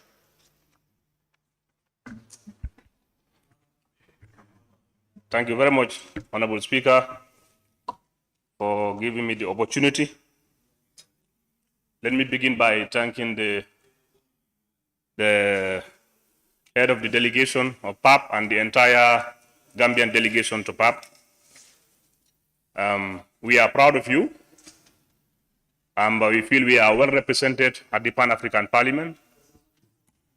And also the head of delegation and a member of the delegation. I watched you on TV the last time, which is a very important move because it's not each and everyone have the opportunity to come to the chambers or to follow on you on your social medias and the like, but they will have the opportunity to watch you on our national TV. Keep up that good work. Without wasting more time, I want to go to page 5. In his keynote address, His Excellency Azali Assoumani, the President of the Union of Comoros Island and current chairperson of the African Union, encouraged the PAP as the people representative to intensify efforts in the promotion of democratic values, integration, economic development, peace and stability in the continent. This is very important. We are receiving very good documents from you, well written, but also we want the implementations. I believe so many signings and approvals have been made, but there are implementations that are lacking. So you have to push up for the implementation to happen. It is only when we endeavor on free trade within Africa that we can move from where we are. But also, I will say, in the part of Africa, it is, we need to change our attitudes. We need attitudinal change. It is on record, we have at least the biggest natural resources in the whole world, but we are the poorest continent in the whole world. That is very funny and then confusing sometimes. Why? It is within ourselves. Now, when you scroll 2 minutes in social media, you see people of the Gambia destroying the image of the country. We are discouraging investors, which is very bad for us. We are discouraging investors. We have foreigners who want to come and invest in our country. But if you are saying bad thing, giving a bad image, a bad record for your country, are you encouraging people to come and build in your country, to come and invest in your country? They will not come. They will never come. And then we are talking about this every day, trying to tarnish the image of this country, and we will never relocate. We will never leave the Gambia to go and stay in another country. Let's change our attitudes. It can never be. This is why we are poor, the poorest country with the biggest natural resources. We need to ask ourselves. We were in China. I think now 80% of the parliament went to China. We have seen them. Do you want to tell me they don't have any bad things in their country? But they will never tell you. They only tell you the good thing about their country. That is nationalism. You have to be a patriotic. You have to like your country. Don't spoil the image of your country. We have this country. This is our heaven. It is called the Smiling Coast of Africa. That name has gone all over. But if we are standing today, wherever, especially people representatives, we need to sell the image of this country to the whole world for people to come and create job opportunities for our youths, our women, everybody to enjoy free and comfortable and peace in this country. But if we represent the people, we never want to sell this country, the good image of this country. Where are we? Are we representing the people, or are we representing ourselves, our own pockets, or a section of the people? Is that correct? That's not correct. Sometimes we say Africa, and then let me tell you, other countries are moving, leaving us behind. They have awake now. They are from their slumber. They are sleeping. We are all sleeping. Let's not do that. No matter what it takes, you are from the Gambia. You are a Gambian. Your families, they are Gambian. Is where here we have. We are talking of people being deported from Europe, coming to here. If they have what they are looking for, they will not leave this country. If they have the opportunities to feed themselves, feed their families, build their futures, they will never leave this country. But they are doing it. They are seeing people are dying in this ozone river every day. They still want to go because they are not comfortable. But how can they be comfortable? It is our responsibility to make them comfortable. It is our responsibility to see them comfortable as citizens of this country. But we are discouraging people who want to come and invest in this country. I engage a lot of people. They said, here is no more peaceful. Why? They are seeing a lot of bad things about this country. It's not safe. This country, people are dying. My brother, I said, we are in China. We only receive the good image of them. They will never tell us their bad image. And there is plenty there. In North Korea, you don't even use this media there. You don't. They will not allow you. But now people can sleep, eat until your stomach is full. You talk the whole day, nobody will point you finger. You go and sleep, even though wake up at Fajr prayer, you will not wake up. You get up, you talk anything that you want to say about this Gambia. And nothing will happen to you. Sometimes I think it is not good. Me, if I'm a leader, I will not take that. I will never take that. We have to be very honest to ourselves. Not to get up and just say whatever you want to say because nobody can put a hand on you. Why? Where are our laws? We have laws. My brothers and sisters, we have this country. This is our heaven. Let's sell the good image of this country and stop spoiling the image of this country. We are making our investors to run away. Look at Senegal now. They have foreign direct investment all over. What do we have in the country? Nothing, because of what they are hearing about the Gambia. And it is people on authority, the representative of the people that are entrusted. Sometimes I'm confused how people behave. It's not correct. Let's try to convince people to bring development in this country, projects in this country, factories in this country, so that our youths and women, everybody will have something to earn in your pocket. If you go again, as he said, the destiny of Africa lies in our collective hands. We should embrace good governance, regional integration to promote trade, free movement of people, and investment. This is written, but is it happening? Is it happening? It should happen. Let the implementation go. If the document is nice, push them for them to implement. From here to Senegal, we should be trading good. Look at China now. They can use their R&B to buy natural gas from Russia, R&B to buy natural gas from Saudi. Our own dalasi, even in Senegal, is nothing. It's not accepted. And we say free trade, free movement of goods. Our own dalasi is only in the Gambia. If you have to go to Senegal now, you have to go and change CFA. It's terrible. That's serious. Do you want to live like that? As an African brothers and sisters, we should help in each other. We should empower each other. If you do that, we will not go to Europe. But your dalasi can only stay in the Gambia. And we say free trade. Look at the wave transfer. When you are in Senegal, you cannot send it to Gambia. Why? These are something that you need to discuss within your partners. If you are in Senegal today, you want to send wave, you cannot send it. Then something is fishy there. There is somebody who's enjoying and the other one is not enjoying. Somebody is benefiting and the other one is not benefiting. It's crazy sometimes. When documents are written, let's also make, these are authorities, we are representing governments. When we discuss, let's tell them that implement this. This thing needs to be implemented.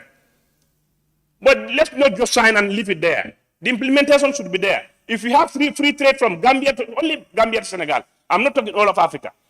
If it happens to all of Africa, Gambia will move where we are today. But also, as I said, I still go back to our attitudes. All this is not happening because of our attitudes. We are only after our pockets or particular section, not the entire citizen, the people of the country. It's sad.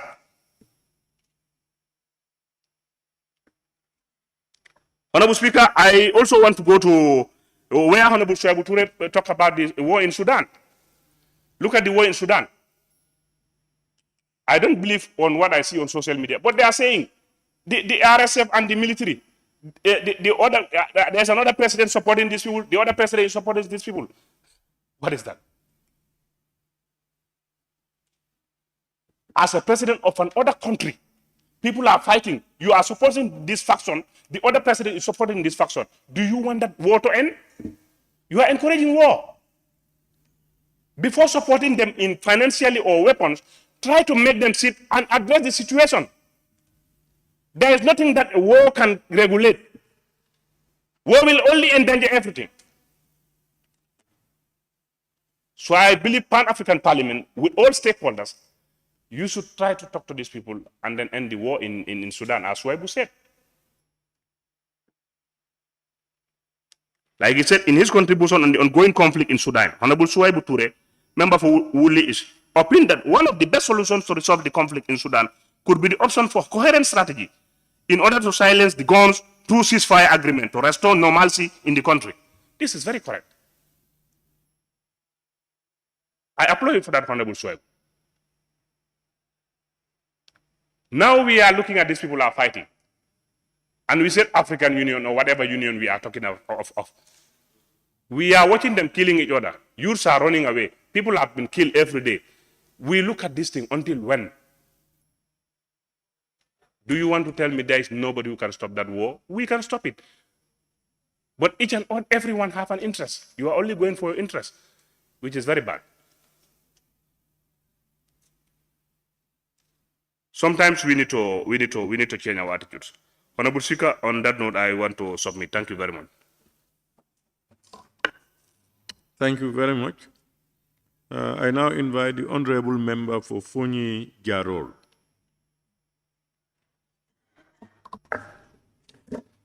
Thank you very much, Honorable Speaker. And then may I also seize this opportunity to thank the delegation for a very good job done.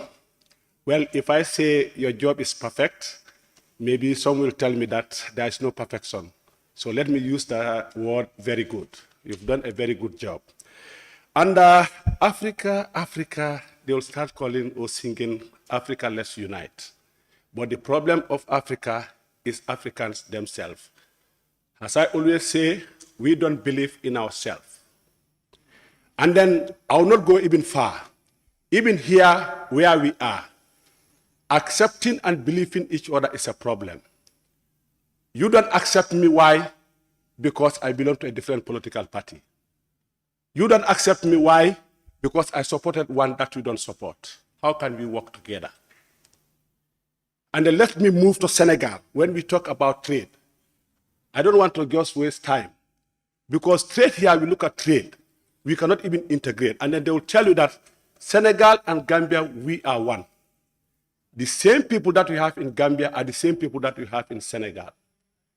2 months back, I went to Ziguinchor. I was coming back just to buy the kaba fruit. I was left with the dalasi. I cannot spend the dalasi and I cannot get the kaba. They won't accept it. Just Senegal here, a few kilometers away. And then every time we will go for conferences, workshops, come up with very good reports. But implementation is the problem. Just as always, we are preparing reports, bills are coming to this National Assembly, we are approving them, but at the end, there's no implementation. It's just about voting for them and then going back and then wait. It's like the failure of Africa is about who are the people responsible. These are the intellectuals. Speak good English, then you are very competent and very smart. Write good English, you are very competent and very smart. But not judging you by the decisions or the work that you do. For me, that's what it's all about. It's not about the academic knowledge, because the academic knowledge is just testing you on what you have been studying for the past years or past months, and they try to examine you whether you understand that one. Trade here, you go to Senegal, look at now our economy. We are under suppression. Our drivers, for example, cannot go into Dakar or Senegal. They will have a limit where to stop. Senegalese drivers can come here anyhow they like. And then still we are saying we are one, we are united. And then we will be calling for no coup d'etats. Again, the transport union of a country is even stronger than the government itself. Because when such problems happen, when you channel the government or you consult the government, they will tell you that it's the transport union, we don't have power over that. Which means our policies and practices are dictated by the Western ideology. That's why Africa is not moving. Anytime we have those who are standing against those Western ideologies are the ones we will call dictators, and they will help the West to remove them, and they will start moving backwards. Poverty starts growing up. Like at the moment we are talking about, we are saying that we are against military coups. None of us would even support military coups. Even the person who's leading the coup d'etat, take the gun from him and point the gun to him, and you see whether he will not urinate.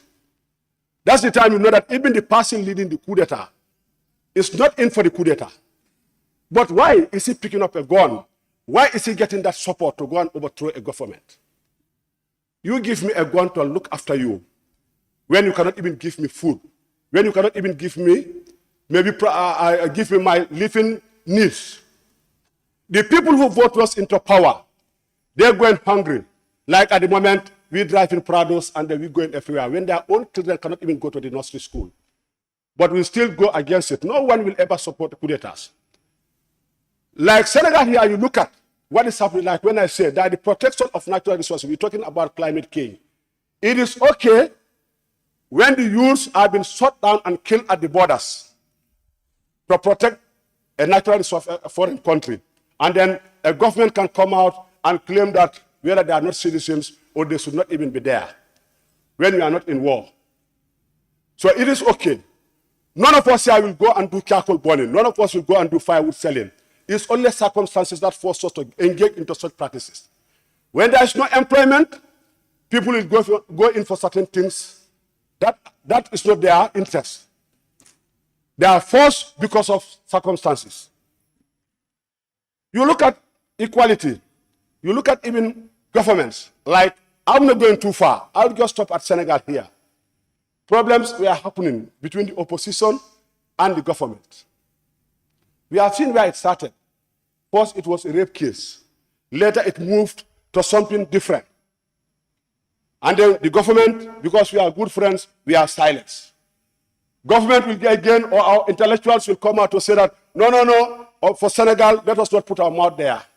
But 2017, Senegal media houses, human rights activists, everyone you know in Senegal, Gambia's problem was their problem. But for us, we cannot get into Senegal to settle their problems. It is wrong, because we will not talk. How do we Africans work together if there is no equality about in the eyes of the law? In the eyes of what we say we want to be, we don't believe in ourselves. Because it is happening there, you won't talk. Now, a lot of people in Senegal, as I speak to you, are in jail. A lot were killed. What happened? No condemnation from this government. But when the president said that he is not bidding for third term, he is a Democrat. We can now congratulate. What hypocrisy is that? What are we talking about? We are talking about equality when, even like we said here, our own drivers, our own transport driver cannot even drive to Senegal. We are stopped there. There is also a limit. The number of cars that will come into Gambia can come in numbers, day, night, morning, every time you think of. No one stop them. We are talking about we are still the same. Those who talk against those things are the dictators or are the supporters of the dictators. And every day we go to seminars, workshops, conferences, come up with good reports for the way forward for Africa. We would never. It is only collecting per diems, putting on our these neckties because that's what we are dictated to do. And then we come back and then benefit our own family. We have to try to address the main causes. We have to believe in ourselves, like others are saying here. Like if I go to Senegal, I cannot speak French, they will not value me. Imagine someone who comes to a home, he cannot even speak to you. You don't understand him. How do you rate him? You rate him as an ignorant person. The same thing if we are also going by a language that we don't understand. Like here, today if I start even speaking here wrong English, they're going to use that one to judge me, whether I'm competent or I'm not competent. Not what I say or what I do, not you understanding me.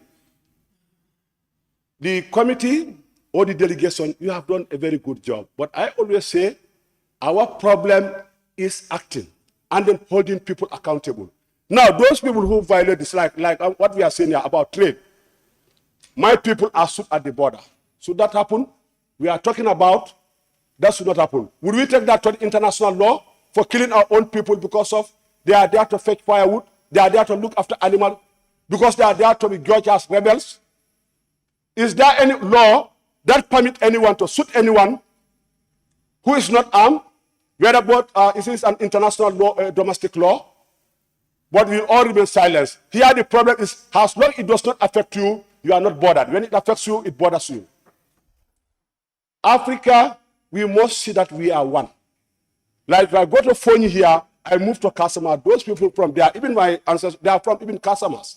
It was just based on the demarcation. And then these people have done it, the Western people have done it in a way that we would never unite. Why? Look at Gambia, colonized by the English. Move to Senegal, French. Move to Guinea-Bissau, Portuguese.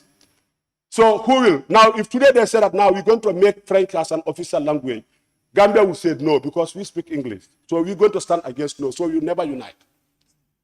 And then, yes, we talk about Nelson Mandela. The whole world, the Western people, all will tell you he's the best leader. But what makes him a best leader? He was able to forgive and then move. He was able to bring equality within his government. Even our own government, are we accepting each other? Even here at the National Assembly. Some of us here hate others because of why they served the previous government. Is it happening here within our own here? But Nelson Mandela, when he came, why everyone praised him, the West thought that he will be after them, jailing them and killing them like what they have been doing. But Nelson Mandela told them, no, look, we have to learn to forgive. It has to be one government. It does not matter which color you are. It does not matter which party you belong to. Let's come and work together. And then, because he did not make any revenge against the Western people who put that pressure on him, who put that harm on him, 27 years in jail, almost all his entire life, 3/4 of it was all spent in prison. So that's why, because he did not go back to harm them, he was respected. And then because we believe in the Western people than us, because they call him the Democrat, now they give him as an example, we will all jump to celebrate because we will clap. Because they don't go against him. But anyone the West is against, we are against. And we're still calling about the unity of Africa. It's going to be difficult for us to unite as long as even us here, we cannot accept each other. For me, belonging to any political party, for me, it's just a belief on an ideology of a political party. If you believe on it, you are free to support any political party. Because it is about the country, it's not about me, it's not about my family. It is about the way forward. Mistake may be done. We have to accept. That's why they say there is no perfection. No one is perfect. So Senegal, I think the delegation to ECOWAS, I think you have to start working on Senegal. If we are even able to spend $1 in Dakar, then we know that this is going to work. But if I'm not even able to spend just $10, just at the borders there, they tell you that no, you say $5 and then we are talking about, yes, our drivers, they go there. The Transport Union of Senegal is more stronger than their government. They can dictate the government what they're supposed to do and stop them. And then they come back. But for them, when they come here, none of our police officers would even stop them. And we still believe that, yes, that's the way forward. And we'll say that, no coup d'etat. I don't support coup d'etat because even if it happened today, unless they block that road, if not me, I'll be going to up to Casamas. So no one is going to support what is happening. But our people cannot continue in suppressing them. They cannot continue going hungry. And especially the people who are armed, who are looking after us, we cannot continue to be neglecting them. This is what is happening in African countries. They are resources. They are human beings. They are from our families. They are people. They die like we die. They also fear. The only thing that makes them brave is the gun that they hold. Take the gun out from them and see whether they're going to be brave people. We have to create jobs. But now you are given the opportunity to sit there. The first thing you think of is the well-being of your family. Some people are criticizing me. Yes, now he's this and this, but even he saw me did not build a good house. Now they are telling me that, okay, being a honorable member now, my house should now look different than the people who put me in power. This is how people are even forcing you to do. They force us. They will try to when all of us here has honorable members. What we're doing for the community, I'm able to defend on the Prado. I accept their opinions. They call me every name. The other day we are driving. Someone has to come near to say, Bankol and Dongo. Ifele. And I told him, thank you. What would I say? The other small. I say, thank you. That's how you understand it. You see, a rainbow is beautiful because of why? It has many colors. Diversity is something else. And then you have to accept even those who think different the way you think. That's how I am. It's not when you think different about me, you are my enemy. That's how you judge me. But I am who I am. You cannot take that from me. So I'll tell the delegation, whatever we say here, ECOWAS, as I speak to you, is all ready. Whether I say a different, I don't know which word to use. Because now we are seeing the problems within the sub-region, this military coups. ECOWAS cannot take this one. Why? Because when it started, there is no equality in the resolutions. Keep mute about the other one. Try to take action on the other one. When we say they are all African. This is how it is going. Now, who are you going to stop? You go there, the other guys, other governments are defending him. Other governments are defending. Now it's fight. All options on the table now. Africa, what it knows is dialogue. That's what Africa is used to. Before, in my culture, if my brother makes a ruling, there is no way I go against that ruling. Even before, when we go to the farm, I found that with my fathers. We will have a farm that all of us will join. After the harvest, everything that we have, the oldest person within the family will keep it. And he will be the one, no matter how many women are in that family. The one who's supposed to cook will be the one collecting that fish money from the old man. But now, mine is in my pocket, my brother's is in his pocket. If my brother cannot give fish money to his brother, that's his problem. And then you expect me to live peace with my brother in the compound? It's not going to happen. Africa, we must fight to protect our resources. We must see that we are one. We must see that wherever you move is your own home, like what the EU is doing.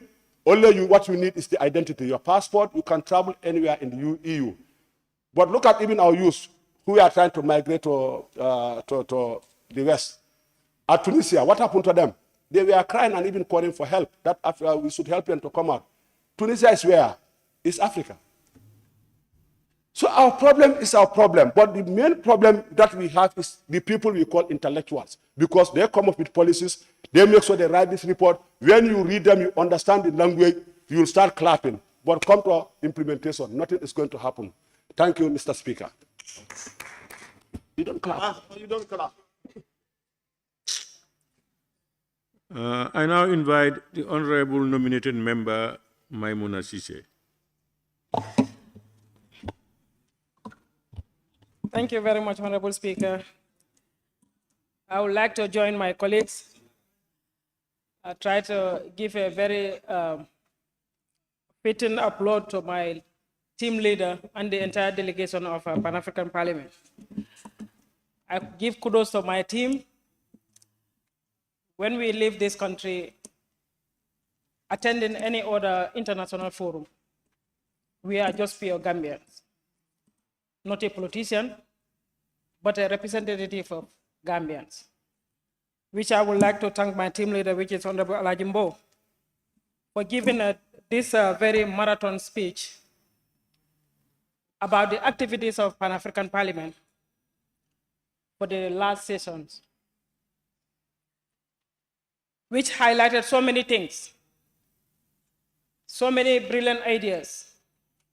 And we believed if those in the books were implemented, Africa will be a better place for all of us.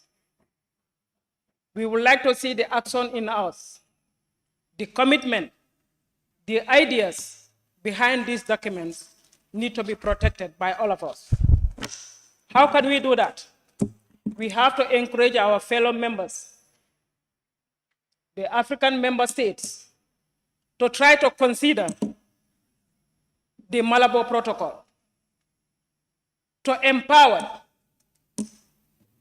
the Pan-African Parliament or the continental body to have a legislative mandate to perform their duties better.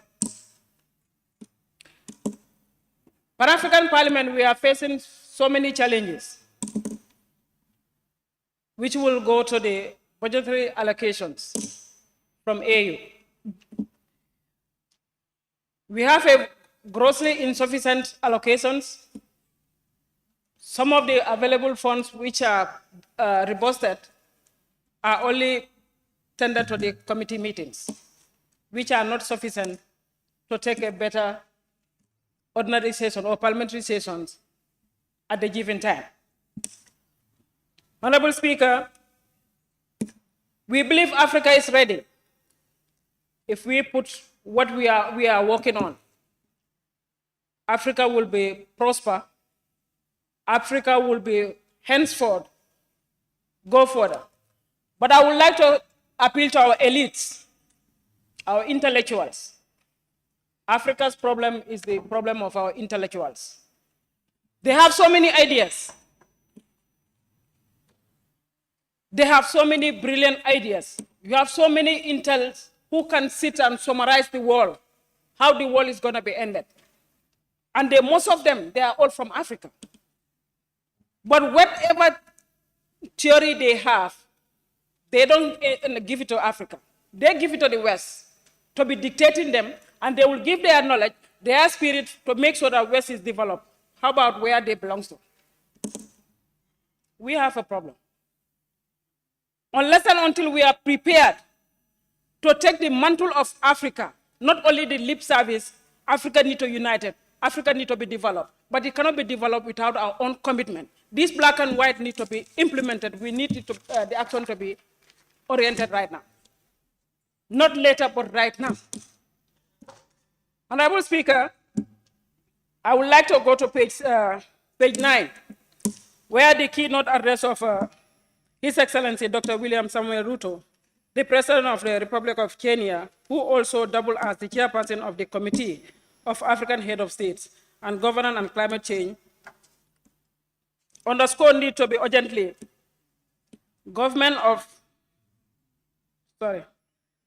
underscore of the note need to be urgently undertake the fundamental shift of Africa global roles and objective of climate change, and that the Paris Agreement, particularly in the areas affecting Africa. The President posted that the above have not progressed, and there is a need to rethink about the strategy of. I think this simplifies what Africa needs to do. Again, the President advised that the Pan-African Parliament that have a fundamental role to shape Africa's resolution to Africa's problem. I just quote what I've been saying here. The problem needs to be solved by ourselves. We have the ideas, we can easily put it there. Honorable Speaker, I would like to go back to the the liberty of Africans. If liberty means anything to all, it means a right to help tell people the truth. The peace and security of Africa, it should be a concern of every Sunday. What we are experiencing in the sub-region right now is not telling well. And no country is an island right now the way things are going. Unless and until Africa prepared to have an international body, not only the sub-regional body, but the continental body, which is ready to take the mantle of Africa. If such a nature or such a precedent is about to set, they need to intervene at the right time before it occurs. What is happening in the sub-region right now is scary.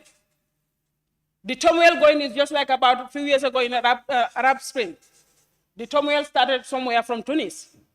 Where does it end? The same scenario is happening. And especially the Gambia, when you go to social media, what you see on social media sometimes is pathetic. After the 22 good years what Gambia went through, I cannot imagine, even in my sleep or in my dream, if a Gambian will stand and defend a coup d'etat, which affected our lives in this country for the past 22 good years. It's very sad. Let Africa prepare to take Africa to where it needs to be. These coup d'etats are not the solution. Hungry peoples are always angry people. But who make us hungry? Are we have to blame the governments?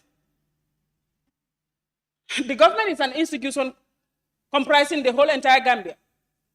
But they are not responsible feeding us. Our younger age, our parents will go to the farmland. Both women and men, they all will engage themselves at the time of the rain season. But now go to my own native place right now. You'll have 60 to 70% people sitting down in the bantabas, doing nothing, because they are expecting their children in West will subsidize them, will cater for them, therefore they don't need to do anything. When you don't do anything, you don't expect anything. This is the truth. People don't want to engage themselves for anything. You go to China, as my colleagues just said, the Honorable Baji, Bintang has just alluded. You will never see people idle in the street. Everybody is there to engage themselves for something. But here you want to have it red-handedly. Somebody has to give it to you, or you have to blame the government for your own failure. It's not fair. We didn't put the government there to be giving a feast money to people to go survive. The means are there. You need to work for your own survival. If you don't have the educational background to support yourself, but at least you have the man energy to work on something to have yourself free. You cannot be having a freedom whilst you are sitting. If I borrow you my eye, I want you to watch where I would like you to watch. So let's take the responsibility of our own self, not always blaming the government. That is not going to solve the problem. These coup d'etats in Africa need to be a concern of everybody. Let's all advocate for peace in the sub-region. And we make sure when Gambia was in need in 2017, rather, the whole entire world stand for Gambia. And we were not the perfect, and we were not an island, but they thought that it was a need for their intervention to make sure that the injustice in this country stops. And we all applaud them. More especially our neighboring country here, Senegal. We are not oversight in Senegal, or we don't care about them. But every situation needs a way how to handle it. Diplomacy is different from a political statements. The government cannot be run as just a club. If somebody talks over there, party need to respond over there. That's not the diplomacy. We have an internal relationship, and we have our integrity, and our territorial respect need to be protected. We know where to intervene, and we should know where not to intervene. That's a diplomacy. Country runs by law, not sentiment. Honorable Speaker, I would like to refer my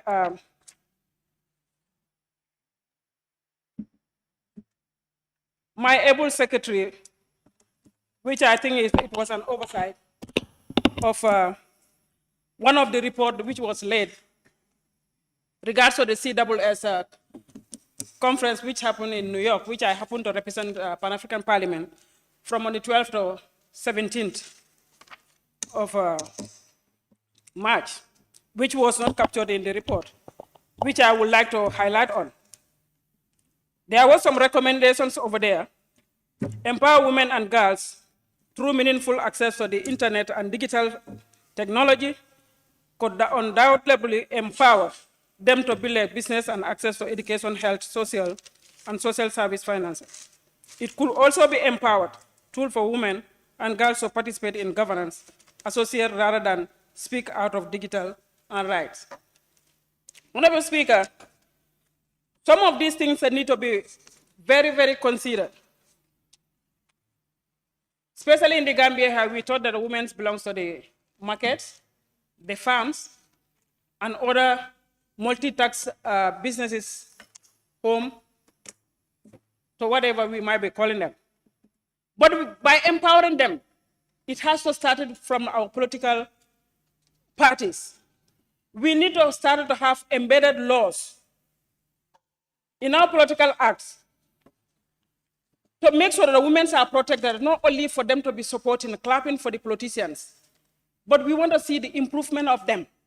We want to see that let them be part of the decision making, and some of the decision making cannot be just only when they are clapping for you. Try to engage them, bring them to somewhere, enlighten them, put something in their mind for them to be thinking. They cannot be just only be pushing away. When it's time for positions, men will be starting to elbow women for them to be drop out, or they will be even be bullied. They wouldn't be even having the stamina in them to contest or run for any higher office in this country. We believe in what men can do. We cannot do everything, but we can be a good partner to associate ourselves for the development and betterment of this country, much more over the continent of the Africa. We need to see forward, not always the backward. Be talking about women empowerment. Yes, we want the empowerment to be felt, not only be seen, but be felt, not only be smelled, but always be felt. The responsibility of women is always a multitasking. What we can do home, we can do it in the offices also. But the bullying on women in this country is so scary. Not everybody is just like, who am I? No. You have so many talented women in this country. Sometimes when you give a speech, they will call you. I don't know how you manage to do this. And they attack on you on social media, and still now you are defiant. And I will continue defiant. What is more horrible, challenging the former regime in this country? If I can survive that, I will continue to survive any challenge in this country. When it comes to my political principle in this country, I will defend myself at any level. But because of this bullying coming from the other end, is deterring women from participating in such a portfolios. Women, we have a very thin skin. Women don't want to be bullied. They don't want to be embarrassed. They don't want to be shamed. Please, we are appealing. The electorates here in this country need to be highlighted or need to be enlightened, especially with the honorable members in this parliament. Let's try to at least help the women folks within the country to participate in their fully right in the political dominance of this country. On that note, Honorable Speaker, I will beg to submit. Thank you.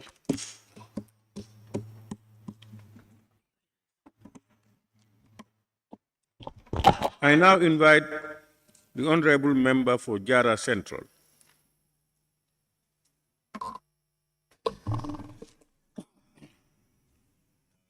Thank you very much, Honorable Speaker, for granting me the opportunity to also partake debating on the report of the Gambian delegation to the second ordinary session of the 6th Parliament of the Pan-African Parliament in Midrand, South Africa.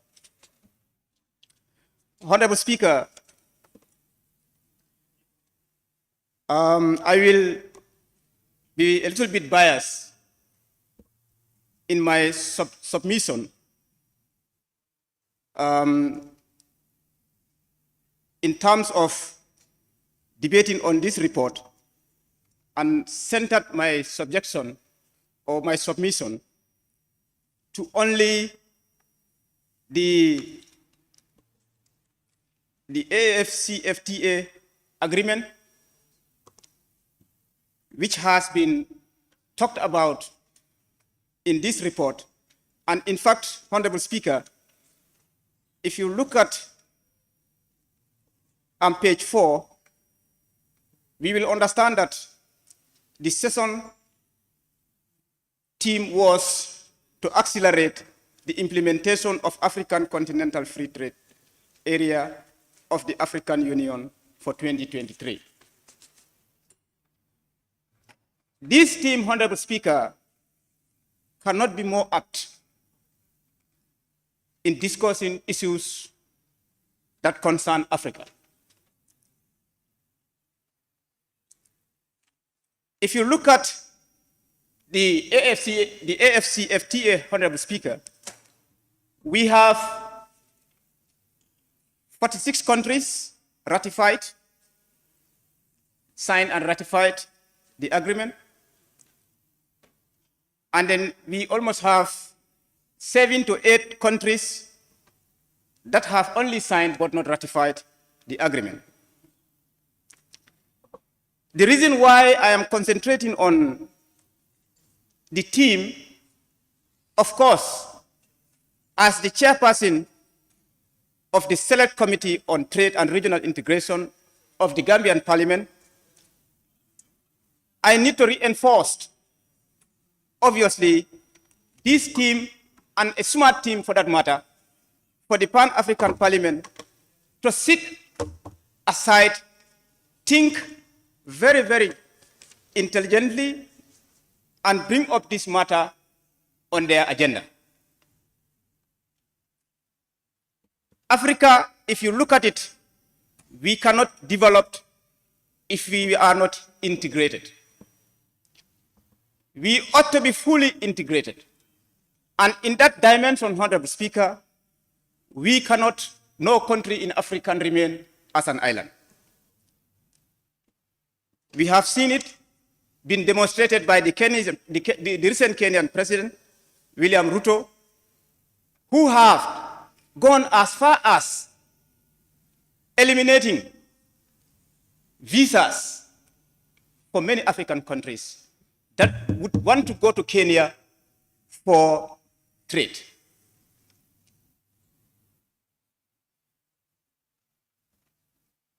Gambia cannot be an island, Honorable Speaker. And none of the African countries can be an island. We will try to do so, Honorable Speaker. But if we have to do and continue doing that, we will remain as where we are in terms of development. Let's integrate, Honorable Speaker, as African countries. Let's look at the EU. Very much tied together, that union, the European Union. Very much tied up together. To what? To fight against any undeveloped issues that have to come into Europe or to their membership, that's the membership of the EU. So therefore, Honorable Speaker, I thank the Gambian delegation, that the Pan-African Parliament delegation of the Gambian Parliament, led by the head of delegation, Honorable Member for Upper Saloum, for their wonderful participation and contribution, of course. Each of them contributed in this session. And they were all valuable contributions, Honorable Speaker. I would not go down there, but I commend you for your good work.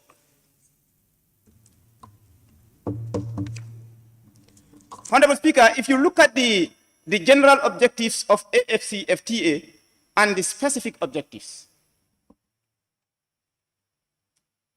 the general objective, Honorable Speaker, went up to 8, and the specific objectives went up to 7. But I will not go deep into those objectives, but I would just select few, Honorable Speaker, if you grant me the permission. The general objective, Honorable Speaker, 1,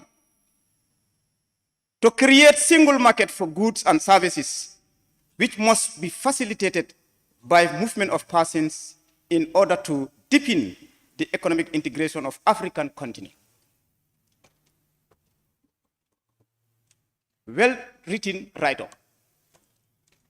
But how attainable is this? That's objective. How attainable is that?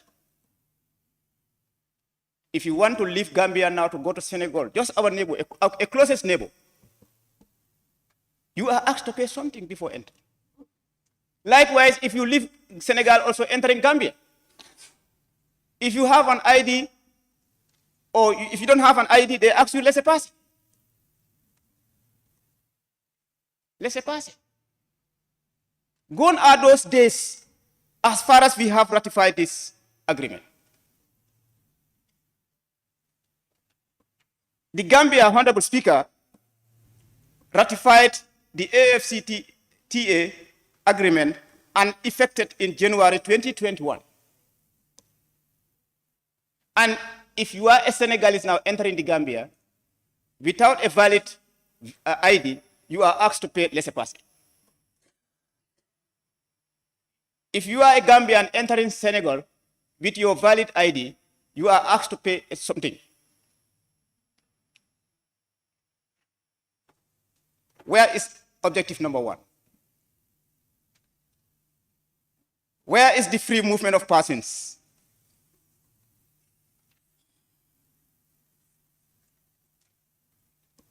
Honorable Speaker, objective number 2, to create a liberalized market for goods and services. It is not there. It is on black and white. It is on black and white, but our African countries are not practicing this. And out of, I have already mentioned that out of the 54 African countries, 46 signed and ratified this agreement. But check in those 46 countries, how many of them are operating on this objective? Their general objectives and their specific, I have not even talked about the specific objectives. We have to be serious. One member has said it here, Foni, the member for Foni Council. We need to be serious. We cannot only have good write-up in our documents or in our agreements, yet we cannot even fulfill them or implement them.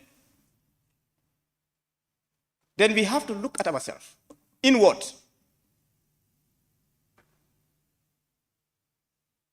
Honorable Speaker, if you look at Africa, sometimes, I know we have a member here, member for Central Body. He's a Pan-Africanist. And he is very lucky to be in the delegation.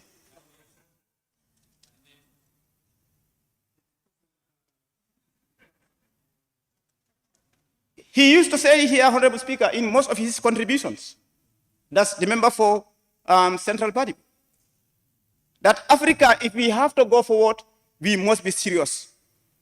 And we ought to be serious. And we mean what we say. Honorable Speaker, the specific objectives, cooperation on investment and intellectual property rights. Just recently, we enacted a bill here on this issue, that is the intellectual property rights. Very important. But how feasible and attainable would this be?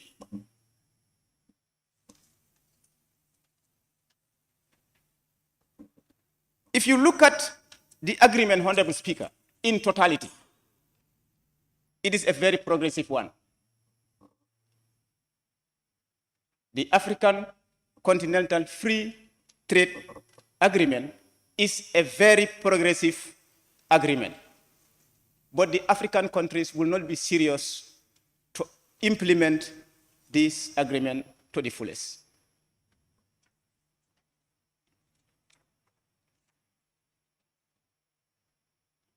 I'm very delightful to the Pan-African Parliament delegation and to the body itself at large.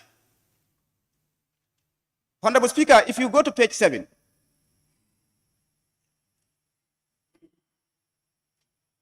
They had a workshop during the session, and the workshop was hosted by certain individuals, and then we have some presenters during that workshop, including the Pan-African Parliament. I think it's the President, Honorable Chief Fortune, yes, the President, Charumbira, Mr. Mohammed Ali, representative of the Secretary General of the AFCFTA, Secretariat, Honorable John Bedari, Chairperson of the Committee on Trade, Customs and Immigration Matters of the Pan-African Parliament. So during that workshop, Honorable Speaker, they emphasized that the implementation of the AFCTA is not a responsibility of government alone, but a collective responsibility of stakeholders, which is, of course, a fact. We don't have to blame only the governments. As stakeholders of African leaders or African people, we need to take our own part in implementing the agreement. Because implementing it to the fullest is the benefit of all Africans.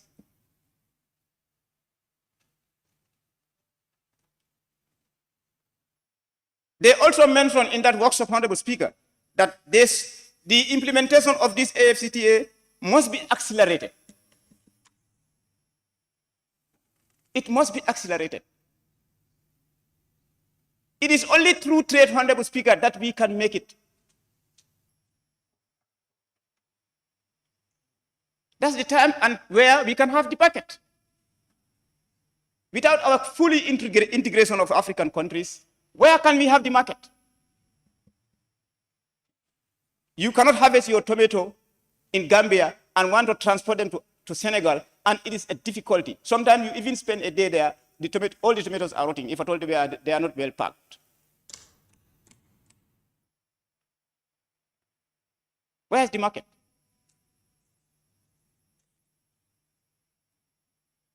And in that acceleration of implementing the AFCTA, members of parliament should collectively embark on political education to unbundle the AFCTA to the people of Africa and its benefits to the population. That is you and me.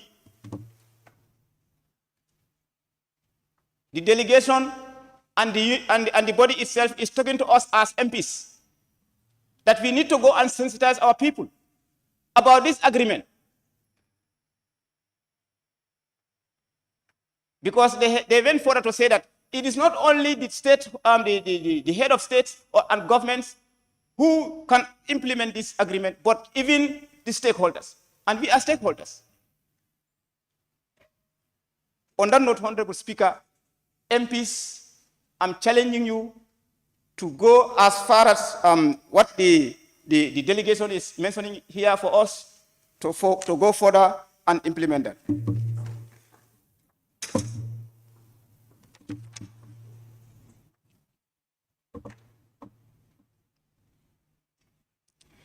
Of course, wherever there are challenges, there must be, wherever there is success, there must be challenges. The delegation have highlighted some challenges that they are encountering, which of course, I'm not going to name all of them, but concentrate on only one, that is the first one on page 8. Of course, because I have made it very clear that I'm going to be very biased on this report, concentrating only on the issue of the AFCTA, as far as I'm the trade chairman of this delegation, or of the trade committee of the Gambian Parliament. So if you go to number 100, Speaker, on page 8, a high tariff revenue losses could be realized and an uneven distribution of cost and benefits among countries. African countries therefore should explore measures and flexibilities in order to get fair sharing of cost and benefits for the attainment of the long-term benefits of the CFTA.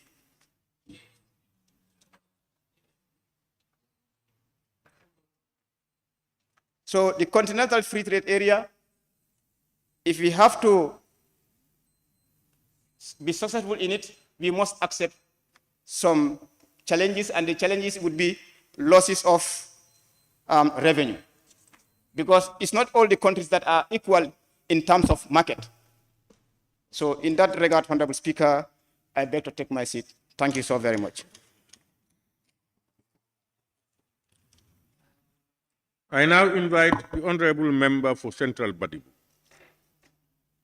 Okay, thank you very much. I'll be very brief this time. I just want to continue from where my chairperson stopped.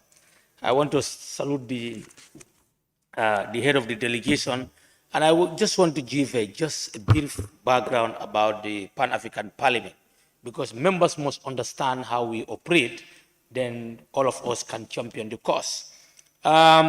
This body is not a legislative body. It should be clear that we are not a full-fledged legislative body. There are protocols that need to be signed and ratified by countries, which are not yet to be done. I could fully remember, I saw my colleague on GRTS last time talking about that, Honorable Salif Jao. Pan-African Parliament, we tried a lot. We moved from a very hard or difficult condition or situation. This parliament is different from the previous parliament, which was characterized with violence, disputes, and not much was made because there was leadership crisis. We came until we settled down, and Gambia happened to be part of the bureau. We have to, salute ourselves for that. Chinua Achebe once said, when an agama lizard fall down from an iroko tree, he said, if people don't praise him, he has to praise himself. So we have to praise Gambia for us to have, one of us, Alhagie Mbow, who is part of the key decision-making and Pan-African Parliament. Now, coming to the aspect of trade, we have to salute the Gambian government too.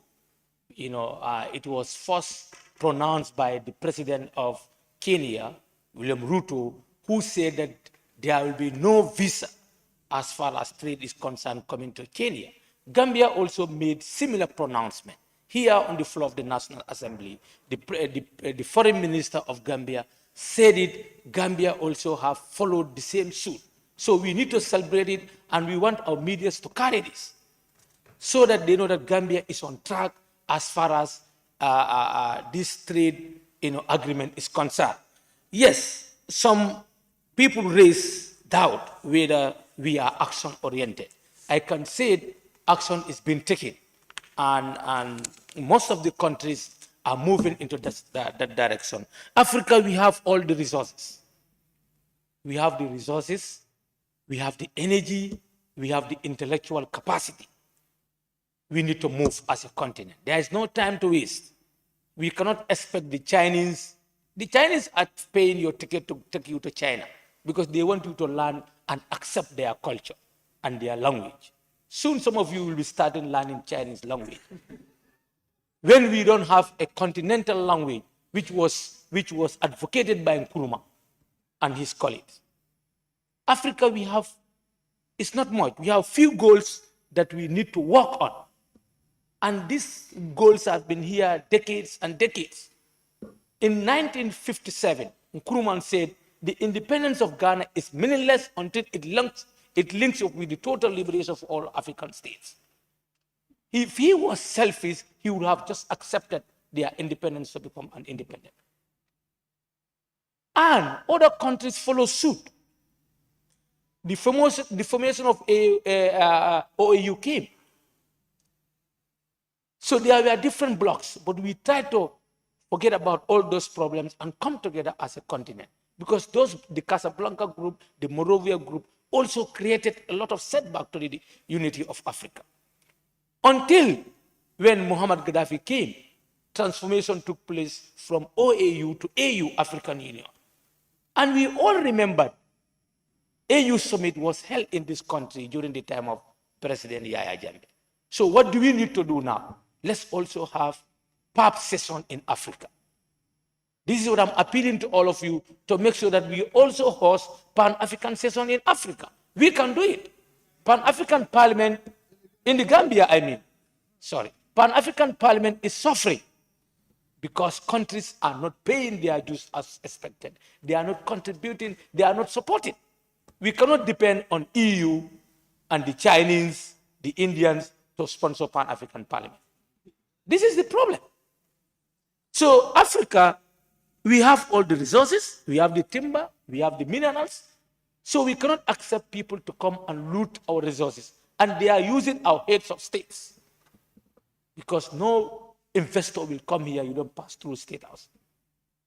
So we must stop them. They cannot be queuing there, collecting money. Anybody trying to see the president, you charge the person, and they try to, loot our resources. Honorable members, Africa needs a common language. And it's not a magic. We can do it. If our children can start learning Chinese, why not? Why not Swahili? We can, in order to promote trade. Now, we talk of our culture, African culture. Our culture has been abused. In this parliament here, I will come maybe Monday. I want to talk about it. There's a special talk of its own. I don't want to label the parliament. But we have a culture, we have our religion, and the Constitution gives us the right to practice our religion and our culture. My culture is different from your culture, but you have to accept me because of my culture, who I am. But we have been witnessing people being arrested because of practicing their culture, because of a law that has been passed in this house here. We will revisit. We will talk about it and we will come up with a repeal. We will repeal it. Honorable members, we're talking about borderless Africa. We talk about the judiciary system. How do you expect our African leaders to be prosecuted in Hague? So it means we cannot do things on our own. If you have a problem, we have to solve the problem in the continent of Africa. It cannot be solved in Saudi Arabia or New York. That's an insult to the continent.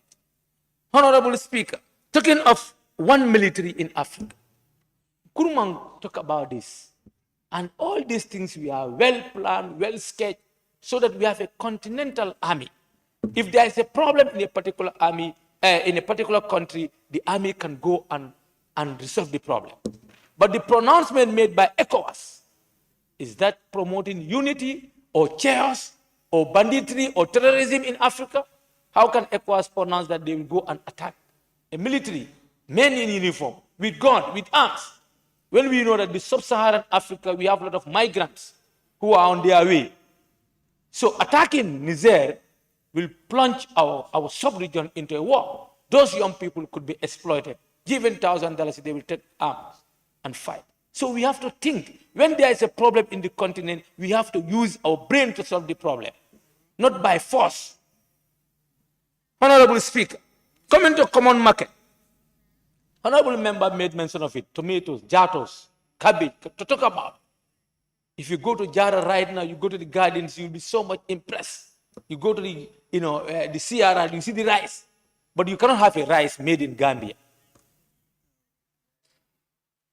Yes, they talk of Musa Maru farm. Our mothers and our fathers have been here, cultivated. Nobody empowers them. They will go and empower an individual because they will get money at the end of the day. All the funds are given to the rich people, the so-called middle class. The poor people are there suffering. They don't have support. This year I wanted to plow more than 3 hectares. I couldn't have rice from them. I have to buy it. But they give whom they know. Look at the fertilizer. So we must speak the truth on this floor of the National Assembly to liberate this continent and the country at large. This continent cannot be progressive without agriculture. But how do we do it? We need to make sure that Gambia starts producing things on its own and target African markets. Most of these MPs here, they are interested in farming. I don't think we have an MP here who is not from a farming background. Maybe Tumanjai, but his constituency, they are doing fishing. But they are doing fishing. There is fishing taking place in his constituency, and fishing is part of farming. So, when we say crop production, maybe she will not be good in crop production, but she has youths, who are interested in fishing. So I think we need to come as a continent and as a country to ensure that we work on these things. Climate change, last by no means the least. Honorable Speaker, there is something called carbon trading. And I asked the Honorable Minister of Environment on this. How prepared is the Gambia government towards carbon trading? We don't know. There are certain NGOs in this country, whether they are trading our forest resources or our environment. We don't know. And there is a big market for this. Countries are getting millions of dollars from carbon trading. How prepared Gambia? Because we are not the greatest emitters. The greatest emitters are there, but we suffer. And if you look at the report talks about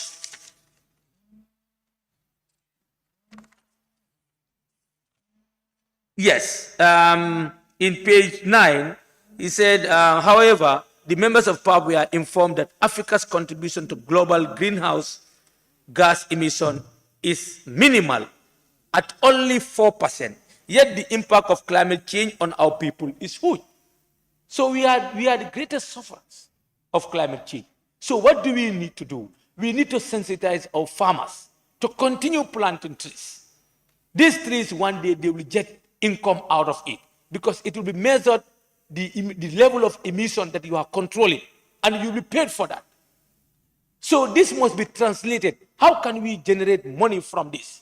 Is our government and our ministries must be prepared. It's not only going to Kenya to attend the climate conference or to go to COP27 or to go to Dubai for COP28, but what do you bring to us? We need to know. And I asked the then minister of finance, environment here. I said, you went to COP27, what did you bring to us? So Gambia cannot just be left behind. We need to move with other countries to make sure that we fight against climate change, and the funds that are generated from climate financing, Gambia need to get something. Are we getting something? We are crying, the economy is sinking. So Gambia must be prepared. We have intellectuals who study climate change, and these are their areas they must try to connect and bring something to our country. Honorable members, I thank you for your kind attention. I believe we will reach there sooner or later. Thank you. Thank you very much. I now invite Honorable Nominated Member Keba Lamfofana. Pardon?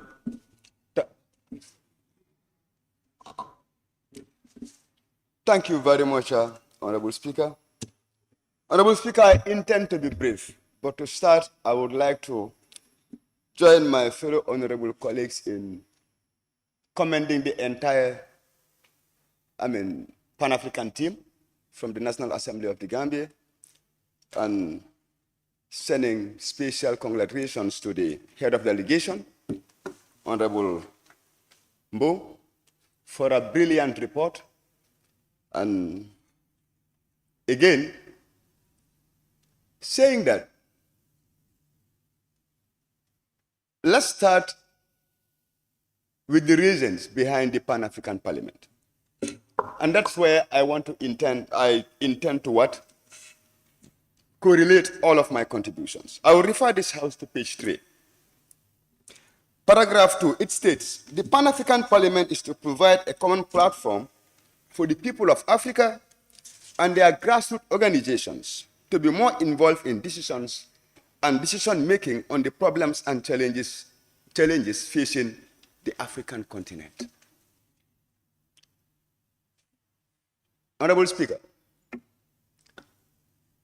with this starting line, I strongly believe the spirit of Pan-Africanism needs to be redefined. Because if you listen to the report succinctly, which I have some observations with regards to the formatting, and I want to appeal to the National Assembly, that's the office of the clerk or the committees, if you can have a standard report for all these international delegations, whereby reports will be based on thematic areas, and then to avoid a lot of narrations, because narrations will undoubtedly dilute the facts.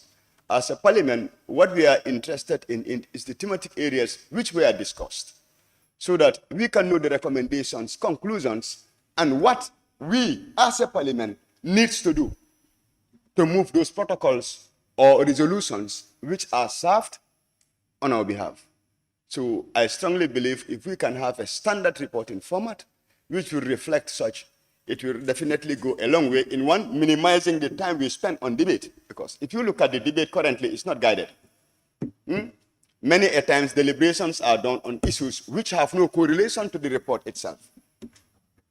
But again, we need to ask ourselves, is it because the report gave them the opportunity to dribble us like the Messis and the Ronaldos will do in a football field? But we need to remind ourselves that this is Parliament and it's beyond speculation. Honorable Speaker, going back to where I started, now we know that the Pan-African Parliament have among its mandate to look at the challenges facing Africa as a continent and come up with an African solution. Now let's ask ourselves, what are the challenges facing Africa? Today, when we talk about Africa, you look at the media, it will be like we're in the dark world. Huh? They will tell you nothing is working. When you talk about health, they will tell you the health sector is bankrupt. When you talk about education, they will tell you there is nothing. When you talk about confidence being instilled in the youths, they will tell you the future is bleak. The question is why? The founders of Pan-Africanism, the Kwame Nkrumahs, the particular members, fought for independence, for our sovereignty.